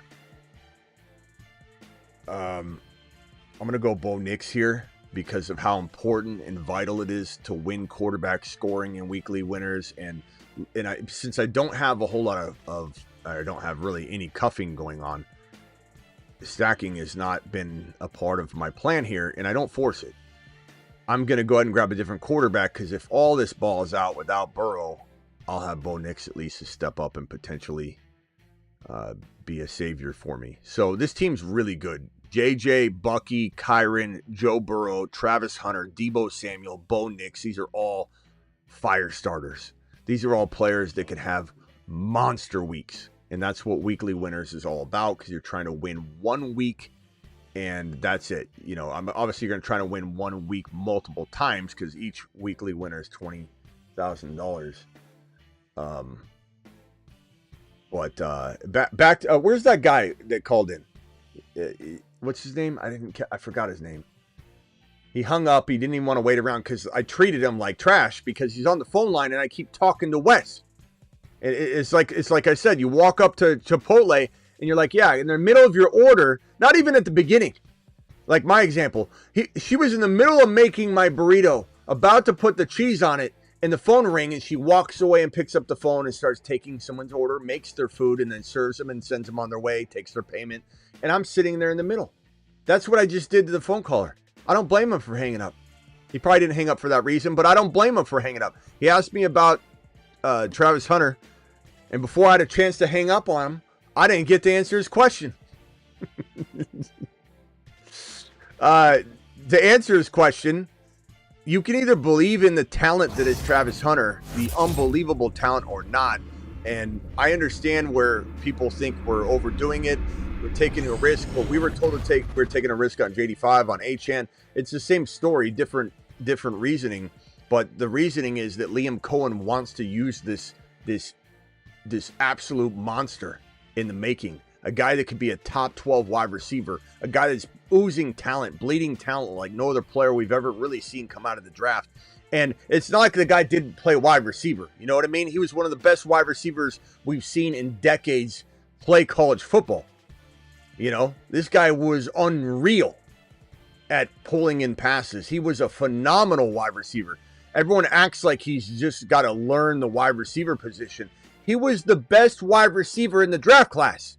He was the best ranked wide receiver in the draft class. This is not somebody changing positions. You know, like that's what I don't understand when people say, why do you like him so much? Why do you think I like him so much? Bo Nix, Evan Ingram. Let's go, mashed potatoes. And you know what I love about this weekly winners team? This is such a pizza party. This is Chuck E. Cheese right here. Wes, that's not about you. Stop thinking everything's about you. We're going to have a pizza party when I win a big tournament this year. We're going to have a meet and greet, pizza party, wings. And when we go do that, it probably won't be Chuck E. Cheese, but this is a strategy I love because it's all about the starters. It's all about the starters. Look at this squad. Look at the squad. JJ, Bucky, Kyron, Joe Burrow, Travis Hunter, Debo, Bo Nix, Evan Ingram. Woo! Woo! Quinshon Judkins, no thank you. Charbonnet, I kind of like that for this team. I'll go Sharbs as my third RB. In weekly winners, you're just looking for the 1 week. You're not trying to score cumulative points. Week 1 doesn't matter. You could have everybody abducted by aliens for 5 straight weeks. Doesn't matter. Nobody could play football. Everybody's injured through week 16. Doesn't matter. As long as they play week 17, you got a shot at 20K in week 17. No 1 week is tied to another. No 1 week matters against another week. It's all about bringing together your team for 1 week. You don't draft again. You don't add drop. Do you score the most points? If so, you win 20K. This one here is from Coble. Coble says, doing another draft after this one, I'll join up. Probably not, Coble. I mean, if someone drops like a massive super chat, I'll do another draft. If someone drops a massive super chat, I'll do another draft. Smitty, why don't I get the Red X treatment? Says Rock Out. Rock Out because you are always Rock Out's looking for pain. Yeah, self-deprecating. I feel like Rock Out's just sitting there with like a whip on his back during the show. Massive. Just lifting and keep himself humble, I guess. Rock Out, thank you for the $2 hauler, my brother. You're the man, the myth, the legend, the man known as Rock Out. Coble, thank you as well. This team in weeklies, like I'm not even, the thing you guys got to remember on weeklies too is that it doesn't matter if you have backups. You know, you don't necessarily need them. Of course, you want them in case, like, let's say you drafted 1 QB, Joe Burrow, and he got injured, then you're done. But if you had another QB, you could still try and win 20K each week. So from that context, it matters. But at the same time, let's say you drafted 5 wide receivers you loved, and I'm on the clock right now, and they were all starters. They weren't rotational. You know, you could technically, let's see, Evan Ingram. I'm going to go likely here as one of my league winners. You could go like 4 wide receivers you love. They're all starters. They're not going to rotate. They're monsters. Let's say Debo was your 4th. Let's say you had 3 other amazing wide receivers. You could technically draft no additional wide receivers. Don't even worry about the bye weeks. And draft nothing but running backs, 2 quarterbacks, 2 tight ends, and have like 8 whatever running backs, because that's where you're going to try and get that Charbonnet, Bucky, Jaden Blue pop and get that weekly win. So there's not, you don't even have to stack it a certain way. You don't need 3 tight ends. You don't need 3 quarterbacks. I literally can just leave Burrow and Bo Nix if I want. I don't have to go with another quarterback. I almost would rather have another Garendo, another Jaden Blue, another player like that than a 3rd quarterback with these 2 quarterbacks. I'm so excited about having these specific quarterbacks, and they actually don't even have the same bye week. So it's not like I'm taken out of week 10 or week 12 from either quarterback. Let's scroll down real quickly. And if that caller wants to call back about Travis Hunter, again, I'm sorry, bro. I was so disrespectful. I'm sure you understand given the conditions of where my head was at. Let's see here real quickly. I like Trey Harris a lot here, but I am looking for home run swings. I'm going Garendo here. So Garendo, Charbonnet are the 2 running backs that I'm going to put on this roster to go alongside of my starters, which are Bucky and Kyron. So Bucky, Kyron, home run hitters. Zach Charbonnet and Garendo, also home run hitters. Justin Jefferson, Travis Hunter, Debo Samuel, Bo Nix with Joe Burrow, Ingram Cuff 2, Bo Nix, and Isaiah Likely as my league-winning backup tight end in the rotation with Evan Ingram. So love this team. This is probably one of my favorite weeklies teams that I've drafted. That first one was just trashed. I'm back. So nice, dude. Back. Started out great. I know. It took a dump. And then, being on auto didn't help.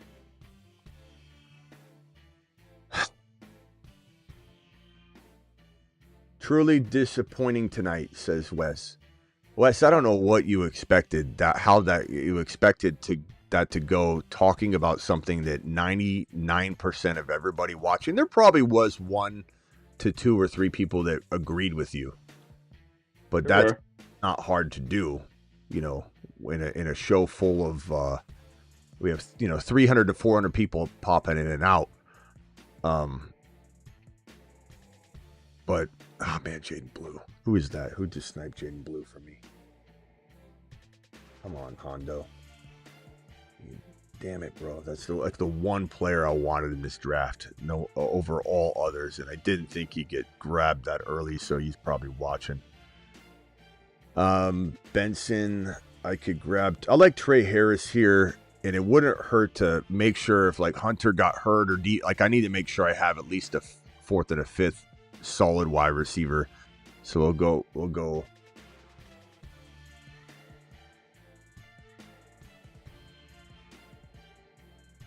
All right. All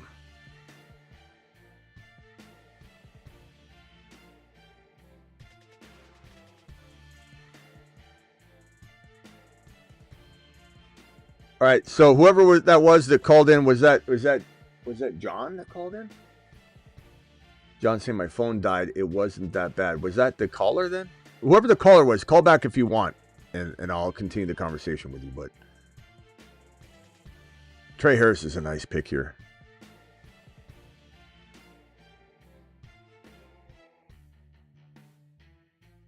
I wonder if I should grab Tua. He's kind of a big weeklies guy. He could have like 40 points,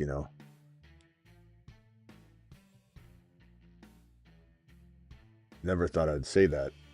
Man, I can't believe Jaden Blue got snagged. That sucks. I wanted Jaden Blue for this team so badly.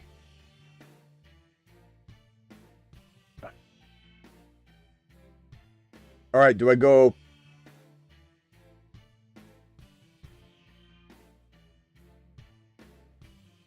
I might not be able to ask you. I might just have to pick. I'm going to reach on him because I've had guys go 2 or 3 rounds ahead, especially with these ADP guys like Jaden Blue and Dylan Sampson. I just took Dylan Sampson.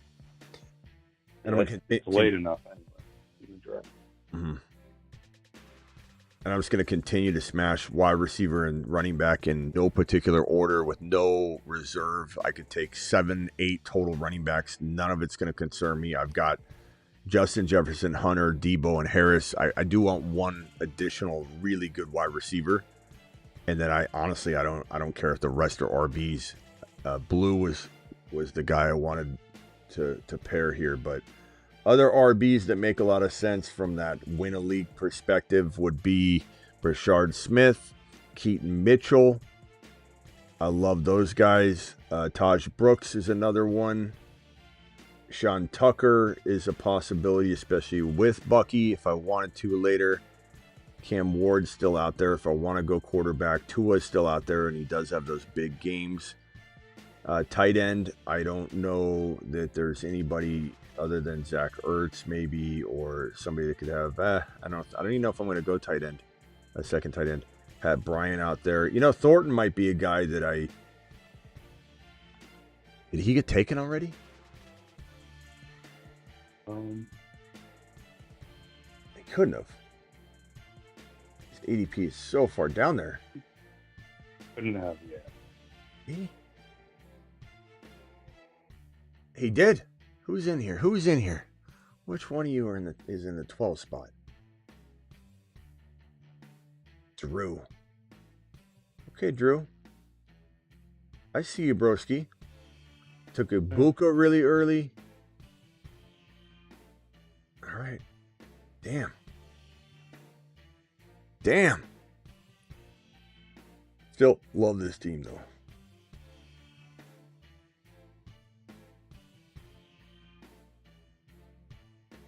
Pat Bryant. I mean, I got Bo Nix. I could take Pat Bryant. That's kind of a crafty pick, and he's got huge upside. So I've got Pat Bryant, Trey Harris, and then my 3 wide receivers, my starters, which are Debo, Hunter, and JJ. This is pretty good. I honestly, even though I have 3 bye week 12 guys and only 2 other receivers, it doesn't matter. Bye week 12 just might not be the. I got Ingram out that week. Anyway, I've got Bo Nix out that week. Not saying I won't try. I guess, you know what? Because my RBs, none of them have bye week 12. Maybe I protect bye week 12 a little bit better than that. Oh, Rockout's in this draft, dude. What about Keenan Allen? He's really far down there. 196. I can wait. Rockout's in this draft? I don't know. He said he sniped you. I don't know.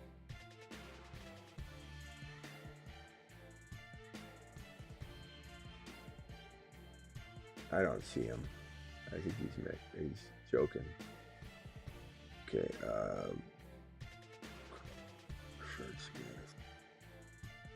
I'm going to time out, so I got to go Keenan Allen here. I'll go Keenan Allen. I think that's a really good receiver option.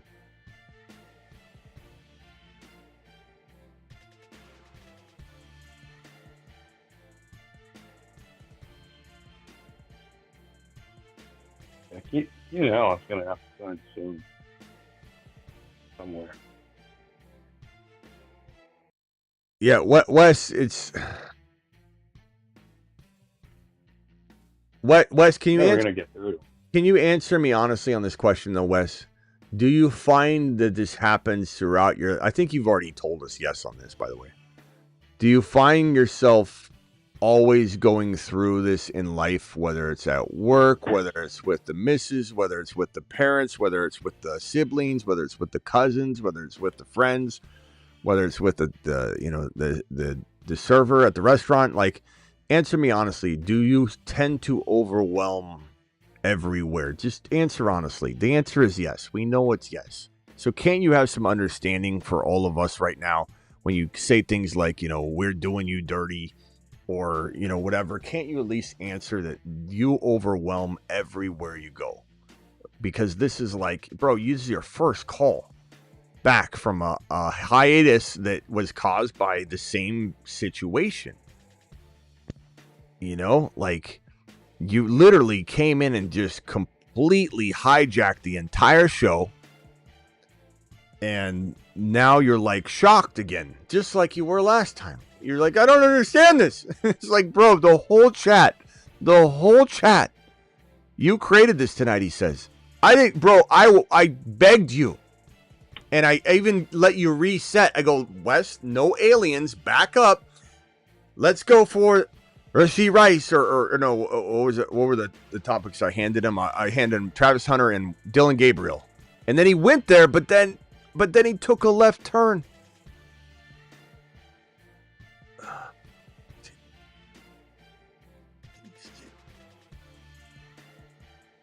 All right, Ingram and Likely.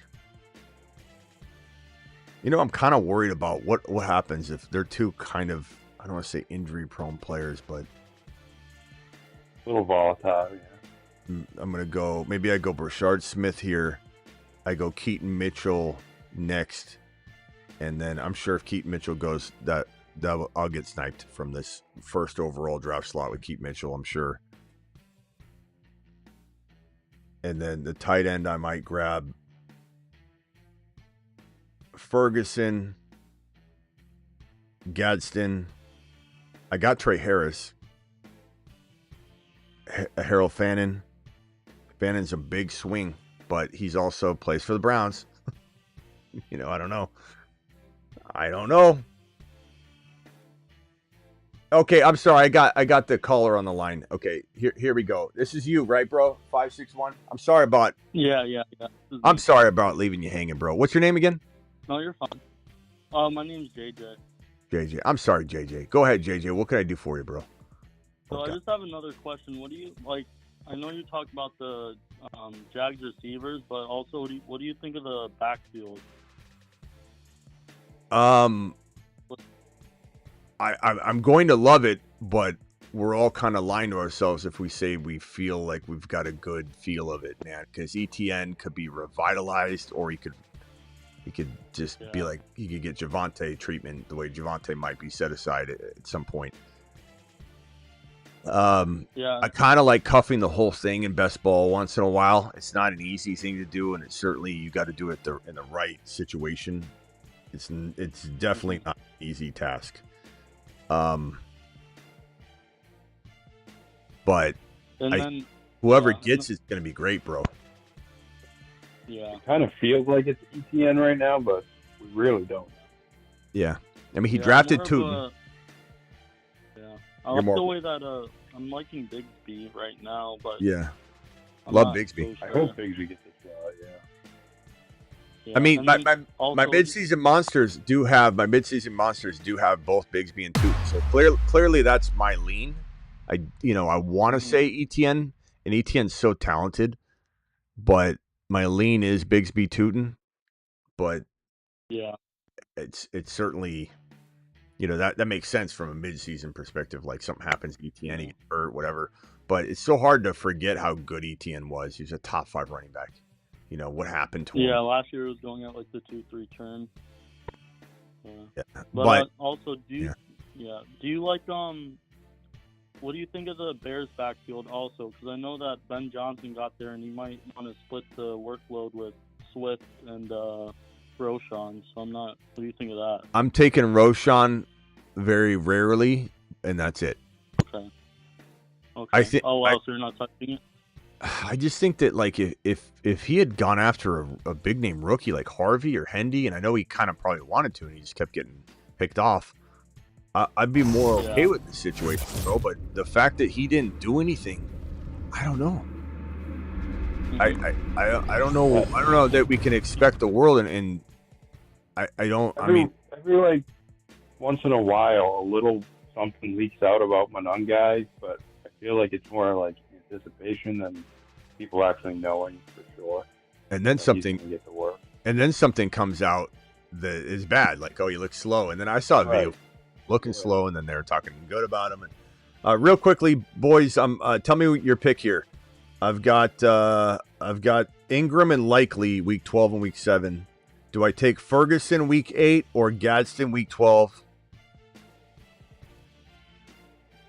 And I like Gadsden a little better. I had to pick. Sorry. But I went Fergie. Who you take first? I went Fergie, but I wanted to go Gadsden because I had Trey Harris, and I think that's a good kind of just an interesting pairing. Probably should have did it in hindsight, but I didn't want to time out. But I like Ferguson a lot. I like Ferguson. I do too. He's got Higbee in front of him, but Higbee gets hurt a lot. Ferguson's another guy that they talk highly of. Wes says in a super chat, thank you for the $5 super chat, Wes. I offered a logical perspective on something obvious that everyone in the world agrees with in capital letters, and you created a narrative. Turned on. Wow. Like, the logical thing is a stretch. Like, I know he thinks he's being logical, but I guess he's trying to make a logical argument. I mean, Wes, look at the chat. Hey, chat, please answer honestly. Did I do that? Did Wes create the problem, or did Smitty? Chat, please honestly answer the question. Okay, caller, JJ, right? JJ, did I answer your question? Yeah, you did. Thank you. Do you have another one? Well, I also want to think, like, what do you think the other running backs that are around that range of like Hampton? Are you would you take them over Hampton, or do you just like them that much, like Mixon and like Kamara? Hampton. Like Give me the upside. Give me the youth. Hampton? Give me Okay. Hampton all day over those guys. Mixon fell off the face of the earth. I just can't trust him. Even if, let's say, he Yeah. starts off as a top 10 running back again, I still, I'm selling high. Yeah. All right. Yeah. Thank you. I appreciate it. Yeah, man. Thanks for calling back. All right. Later.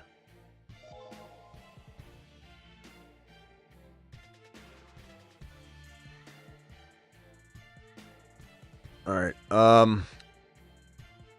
Travis, anything else? No. Getting late, I guess. Yeah, time to go. All right.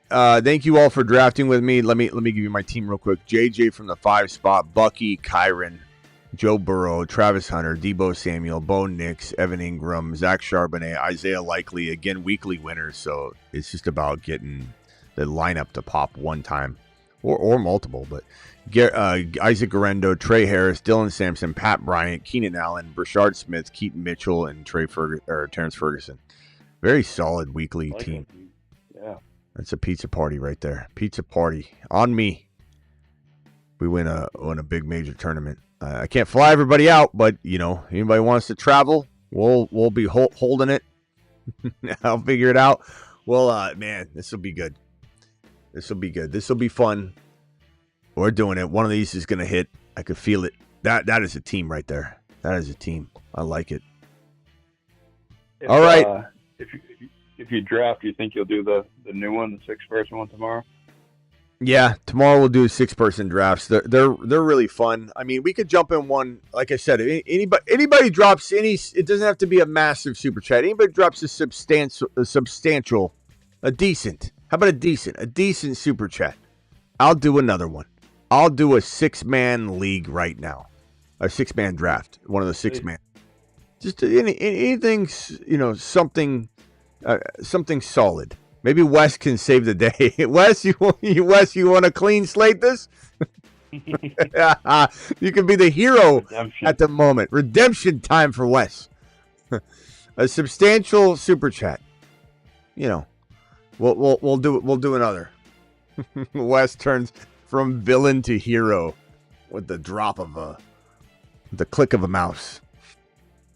The 6-man ones are fun. They're really, really fun, and everybody's team is stacked. But you feel like yours is the best. You're like, but I did it better. Go Wes! Everyone is cheering. Wes is going to become. This is his comeback moment. He says no. Just leave it to Wes. Finn's dropping a $4.99. We'll do it. I'm not going to be a greedy man, Finn. I appreciate your super chat, and thank you very much.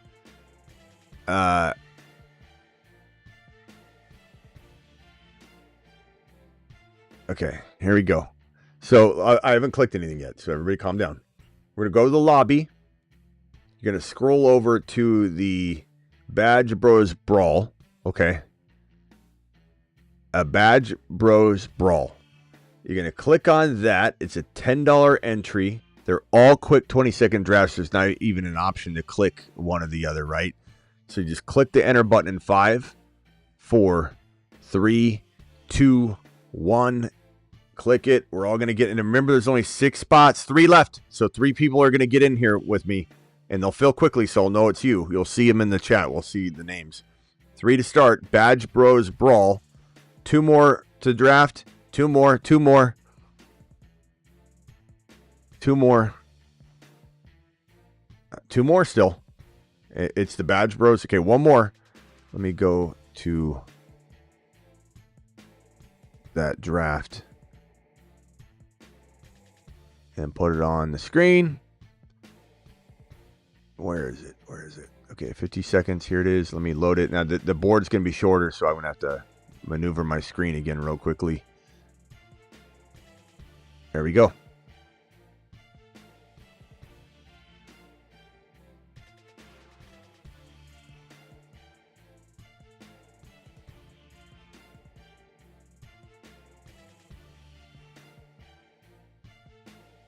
I'm not going to have the board What's available. the name of this one?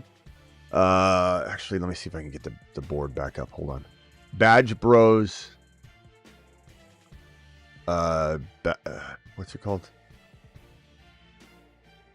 Badge Bros Brawl. Okay.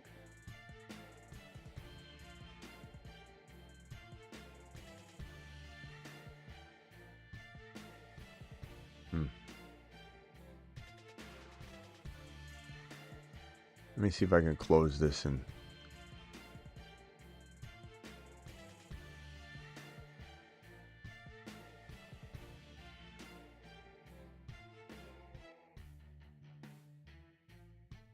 All right.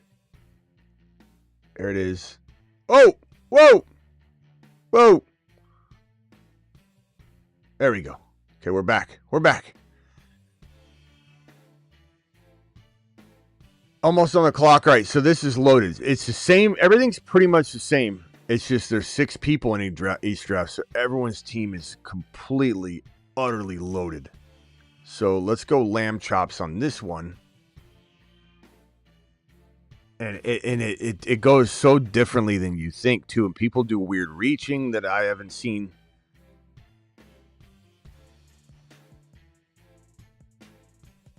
Okay.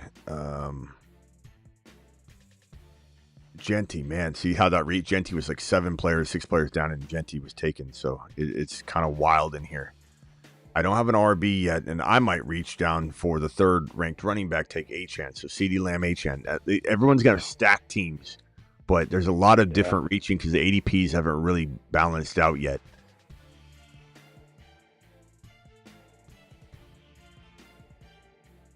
How long? Oh, I thought McCaffrey would last longer than that. Wow. Saquon and McCaffrey. Bulldogs. Mm-hmm. Lamb and Achane. This one's fun because everyone's literally got a stack team. It's really fun. It's almost like doing like an 8-man. It's like doing a 6-man league, but so this one, 3 people advance. That I don't know on the advancement. I'll have to look into it when I'm. Okay, so like Drake London, BTJ, Bucky went at 10. I would love to have had Bucky, but we're drafting with our people, so Genty may have gotten reached on anyway. This is just a wild draft. So London, BTJ, I like either one here. Puka, I'm gonna go London here. So par for the course. I'm still kind of in the top 12 overall players, in my opinion. Guys I'm grabbing are floating around 12, 13, 14. So I got 2 players in my top 10, top 12, and then Lamb is top 4 or 5. Everyone's team is just stacked. You got BTJ and AJB. Okay, so Rice should float for a while. McBride. I guess I'll go McBride here. Just so I have the advantage at tight end with team 1. This one's crazy, man. And the quarterbacks haven't even gone yet,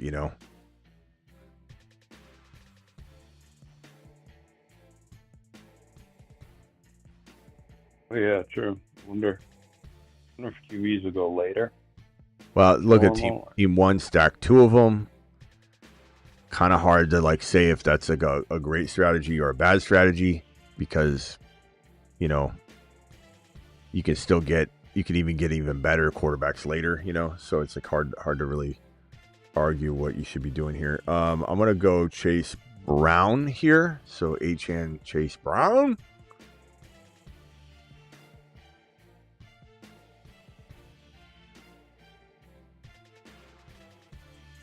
Kyron was so far down. See, that's the tough part is you don't know. I mean, we're drafting with our people here. We're gonna have some reaching going on. MHJ.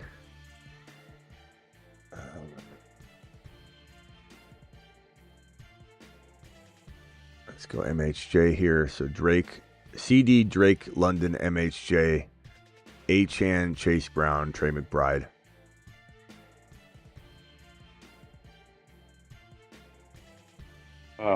In the chat, someone was asking how you feel about drafting Jawan Jennings, Pearsall, and Ayuk out with the intention to trade him after a few weeks.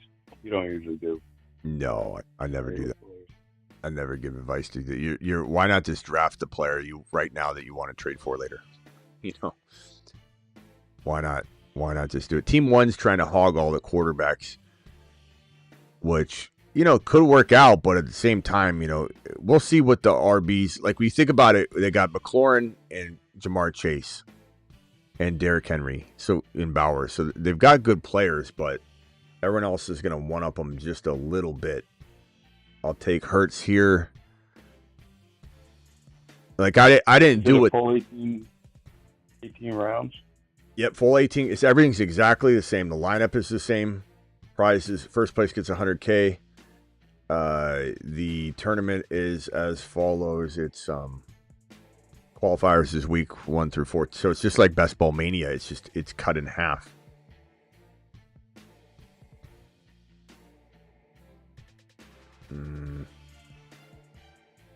I don't draft a lot of Mike Evans. No, you don't have a ton of him. Doesn't feel bad as my 1, 2, 3, 4th wide receiver. Kind of makes it feel like I can go without a wide receiver for a little while if I wanted. Yeah, don't draft players to trade them, guys. Just draft the player now.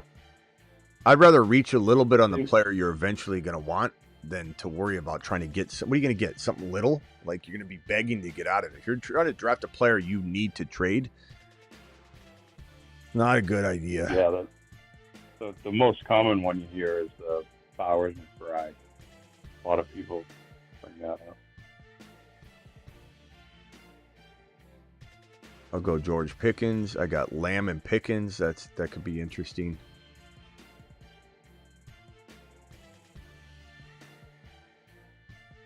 I wasn't going to go wide receiver, but man, everybody's just grabbed. Like Harvey was so far down there. You guys, man. Let's see here. This is where like I kind of like want to grab Kamara. I don't draft any Kamara, but like you have so many shots at other players. You kind of got to look at it. I'll do it. Why not? He's an avoid for me in most scenarios, but even if he gets hurt, I'm going to have so many big guns that will step up in this format that it doesn't matter. So if I get 5 games out of Kamara at Kamara level before he falls off, that sucks in a normal best ball draft where you're counting on that running back all year. But this one, I could have him be amazing for 5 weeks, drop off, and then I don't care because he's my 3rd running back and my 4th and 5th running back are nearly as good because this is like I think there's a good chance of that too. We're leaving a lot. He's good. Good to start, but there's not much around him. Yeah.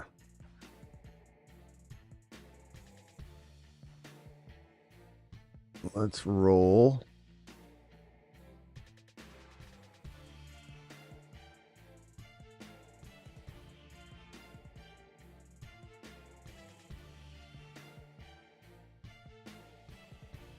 Let's roll with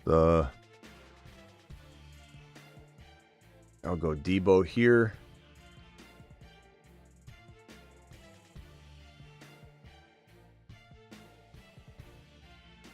Running backs did get sniped pretty hardcore. I mean, at every turn, running backs are going like 5 to 10 picks ahead of ADP every time in this draft, which again is kind of the downside of drafting with the community because then it's hard to teach, you know, good process when. Let's see. And this is another thing. I don't draft a lot of Caleb Johnson at all. I mean, some of you are going to be excited. But again, if he's good for short periods of time, I'm a little bit more, my overall stable, stronger, or should be. Well, at this rate, I don't know. The way that everybody's sniping, maybe not. Maybe I'm going to regret. I mean, Kamara as he is my 2nd.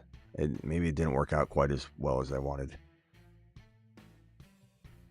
Because now I'm always expecting to get like Trey Henderson and Harvey, something like that, but everyone's grabbing way at a turn of ADP. So yeah, I'm actually counting on players that I normally wouldn't count on.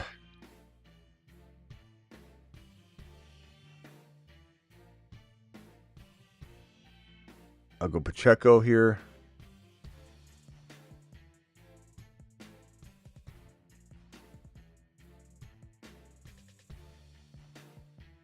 Let's see these teams. The 85, McLaurin, Joe Burrow, DJ Moore. Team 2. Let me make this pick and then I'll scroll up.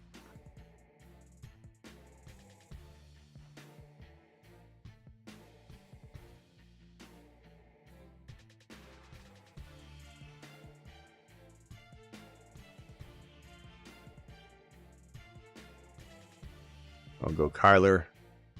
All right, let me scroll up real quickly, show you what we've got cooking here. These go really fast. The draft's almost already over.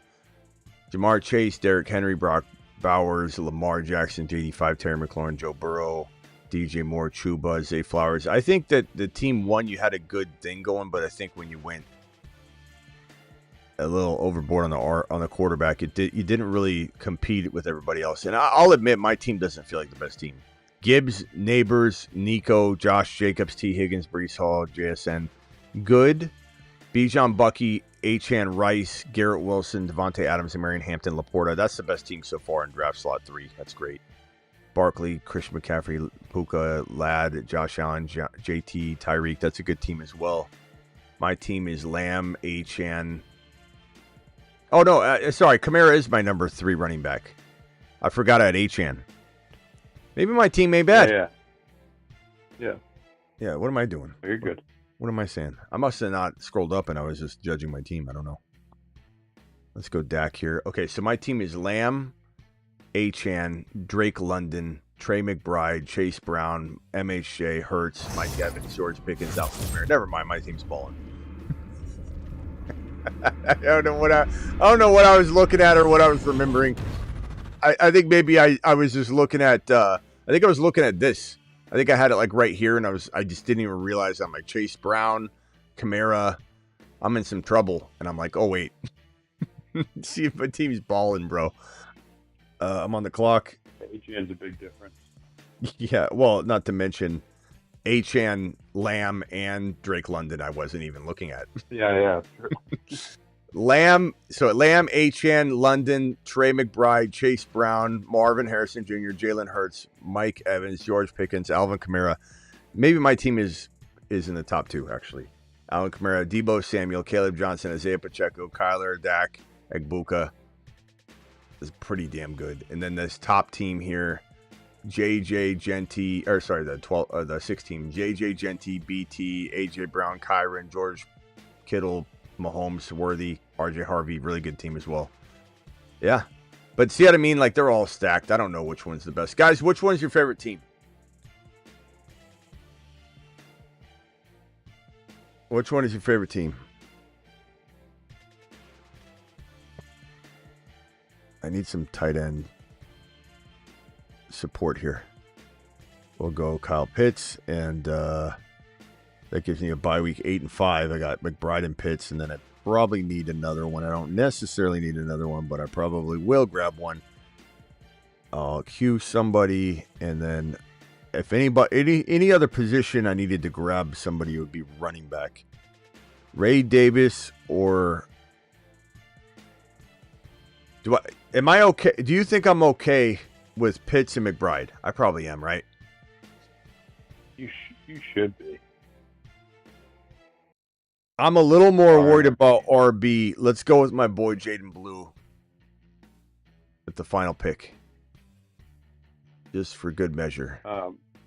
Real quick, someone was asking how you feel about having Kyler as your QB1 and, to be able to pick better players in the earlier rounds.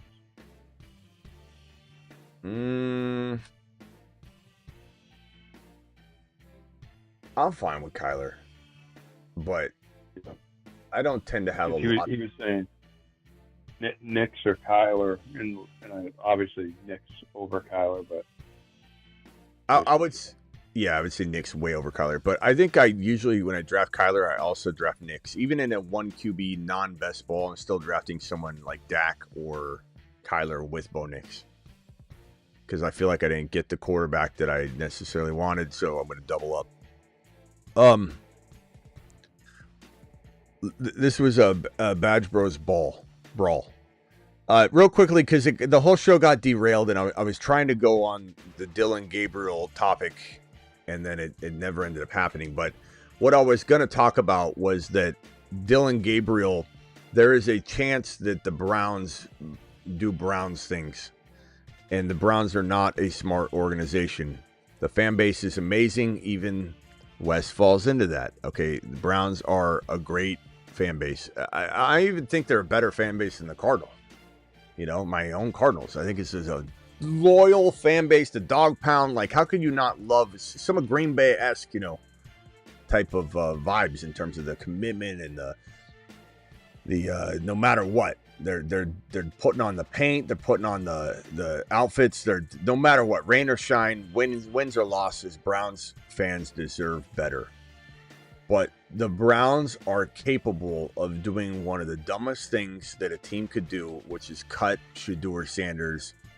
And you got to remember that they've said there's been multiple reports. I'm not the one deciding this. This is the Browns. There are multiple reports, whether they're right or wrong. I can't be the one to know that. There are multiple reports that say that they're keeping one of Gabriel or Shedeur. And so the reason I even brought this up is because according to NFL Network's Judy Batista, among other people, this isn't just Judy Batista, the Browns are more impressed with Gabriel than they are with Shedeur right now. So logic would tell you, if it is true, I'm not saying it is, that the Browns are only keeping one. This might change now that Judkins isn't signed, though. They might be capable, as they've shown through decisions made over the course of decades, capable of cutting Shedeur. And if they do, he will find a home, because there's no way he hasn't proven through at least, through two, three, four other teams that he is capable of putting his head down, getting away from his father, maturing as a person, as a player, and he's been very effective. He looks very good. I believe this report that Dylan Gabriel's looked better is bad. I think it's a bad report. I think some people might be reporting that. What I believe probably ends up being the case is that Shedeur looks better sum total when decision time comes and they cut Dylan Gabriel. But they didn't do themselves any favors. The Browns were really ridiculous to draft Dylan Gabriel ahead of Shedeur, and they didn't even need to do that. Dylan Gabriel would have fallen. To take Dylan Gabriel before Shedeur puts them in a bind of pressure to want to or to lean towards keeping Dylan Gabriel with the draft capital. Even though it's all late draft capital, it's still influential. And you might have a situation where they make the wrong decision, and they've done that before. So I really do hope Shedeur gets cut at this point. I think he'll do well in Cleveland if they lean on him, but I don't know that they'll lean on him right. I don't know if they'll set him up right. I don't know if they get him hurt. I don't know if everything works out the way that it needs to work out. They're a pretty decent team, but they're probably going to lose and be a bad team because they aren't making the right decisions. They're going to put a different quarterback in there, not put in Shedeur, which is what they should do. And will they put Shedeur in quick enough? Who really knows? I think if he gets cut, it'll be a laughing stock of the league. We're all sitting here together, including Wes, and saying that this should not happen. That Shedeur being cut is ridiculous. And it's almost so ridiculous we shouldn't even be kicking the idea around. But the tea leaves are reading that they are capable and likely to cut one of the two quarterbacks that they drafted, and they shouldn't have drafted two anyway.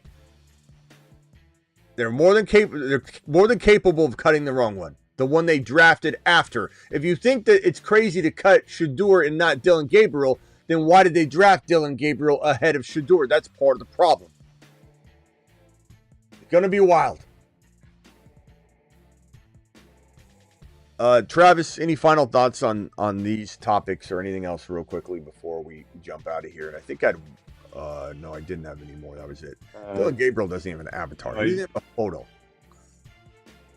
Super chats. He doesn't even have a photo, Travis. It's just a black hole. It's just Nothing. it's just a square box. Doesn't even have a photo. And this is the guy that's supposed to unseat the future of Shador. Super chats here. Smitty, it's Angus. Thank you, Angus. Appreciate you dropping the super chat, my boy. For the crew, this is the one that triggered the second draft. And then Sam coming in strong, saying, not saying he's Gibbs, but Blue and Jameer have the same build and running style. Bro, there's nothing wrong with saying somebody runs and plays a little like another player. People that can't understand that conversation don't even bother. So I don't blame you saying what you said. And I also believe that, when I compare him to Achane, I'm not saying he will for sure be Achane or better or, whatever, equal, whatever. I'm just saying he plays like Achane.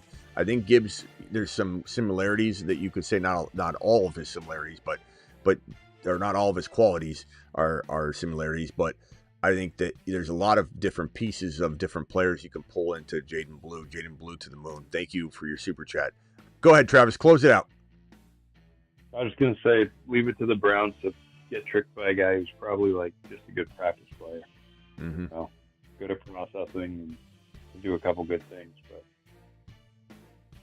yeah. All right, bro. Appreciate you. See you later. Bye. Later. Rock out. Final thoughts or whatever you want to close out the show. Yeah, why people are going past Marvin Harrison Jr. a lot of the time. I don't know. It's a good question, Rock out. I think. Well, I mean, we kind of know he disappointed them, and they're not willing to forgive him, and they don't want to get tricked again. It's almost like fool me once, shame on me. I'm not believing you ever again.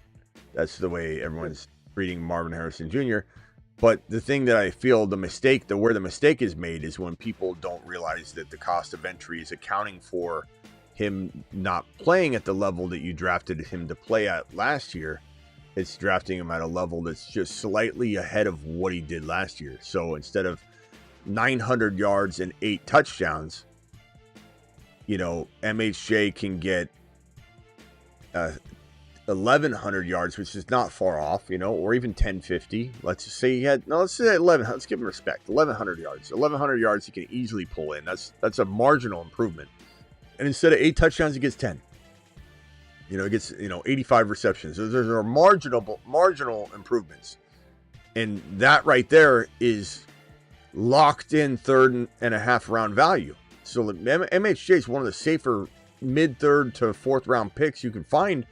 But you're right, people can't let go of the past, and they're judging the man as if he's a risk at his ADP. It's like they're saying in their head, Rock out, this is that example of going out the door, closing the door, taking a deep breath, opening the door, walk back in, and then re-examine the ADP and say, okay, this is different.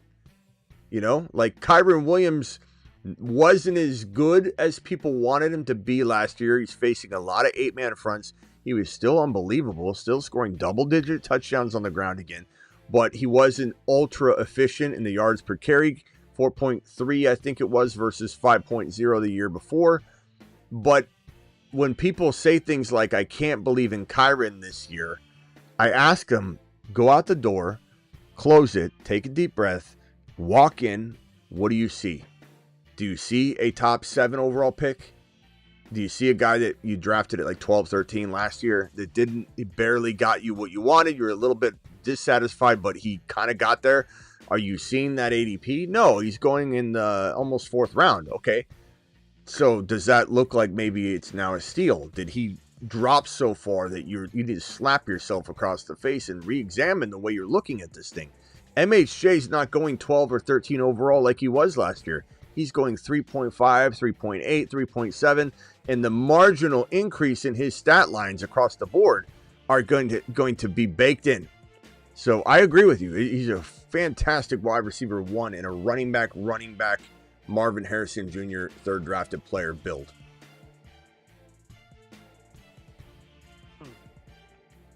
Yeah, and also some reason people think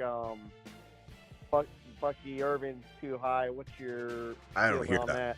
I don't hear that. Everybody I talk to wants to pretend they've been on the Bucky train, but we know who was on here, last year. But I don't sense people doubt. I mean, his ADP is in the second round, so I guess that's doubt, sure.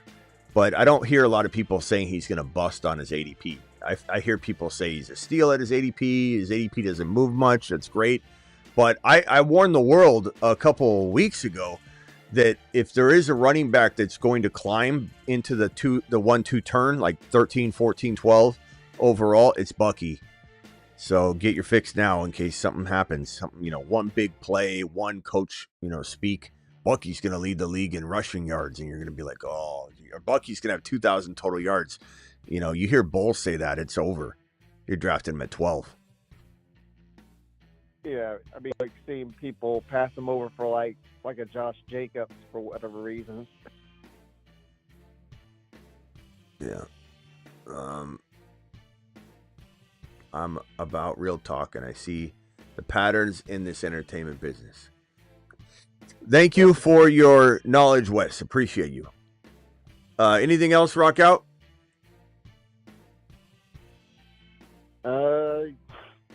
Yeah, just hope McLaurin can get a deal done soon. Yeah. Yep, hopefully, bro. I think they will, but it's definitely the 90% chance that everything's going to work out quickly has turned to like an 85, 80. Still high, but, another week or two goes by and it's down to 75.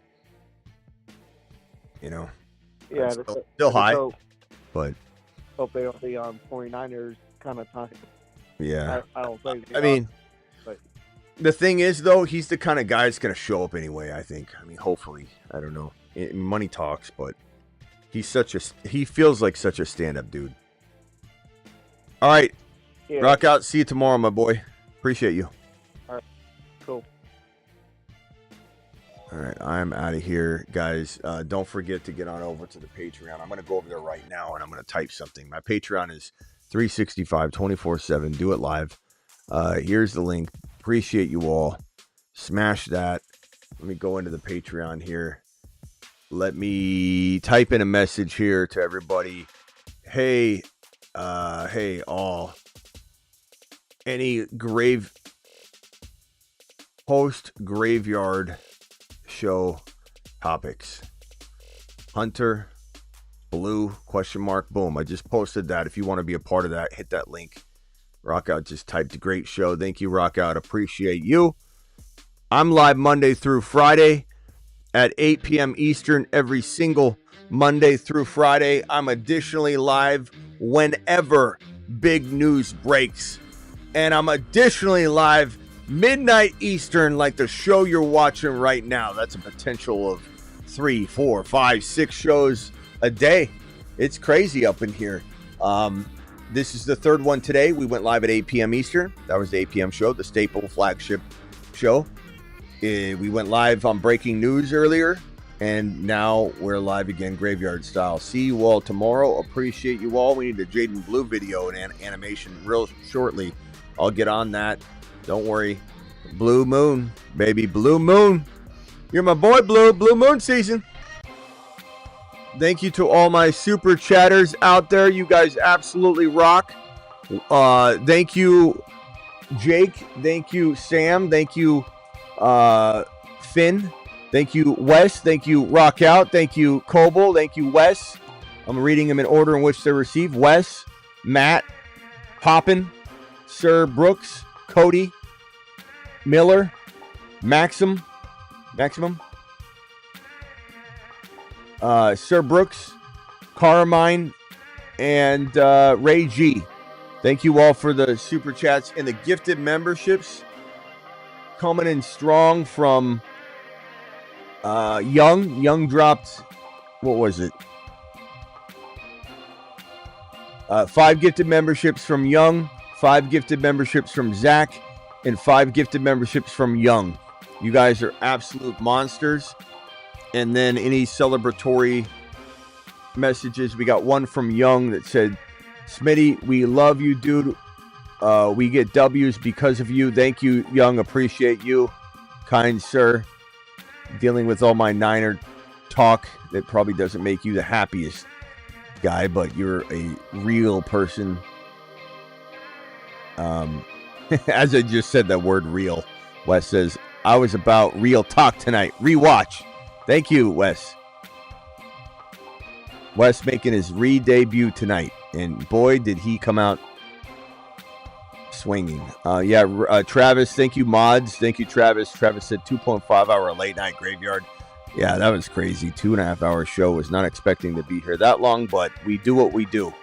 I'll see you all tomorrow. Appreciate you.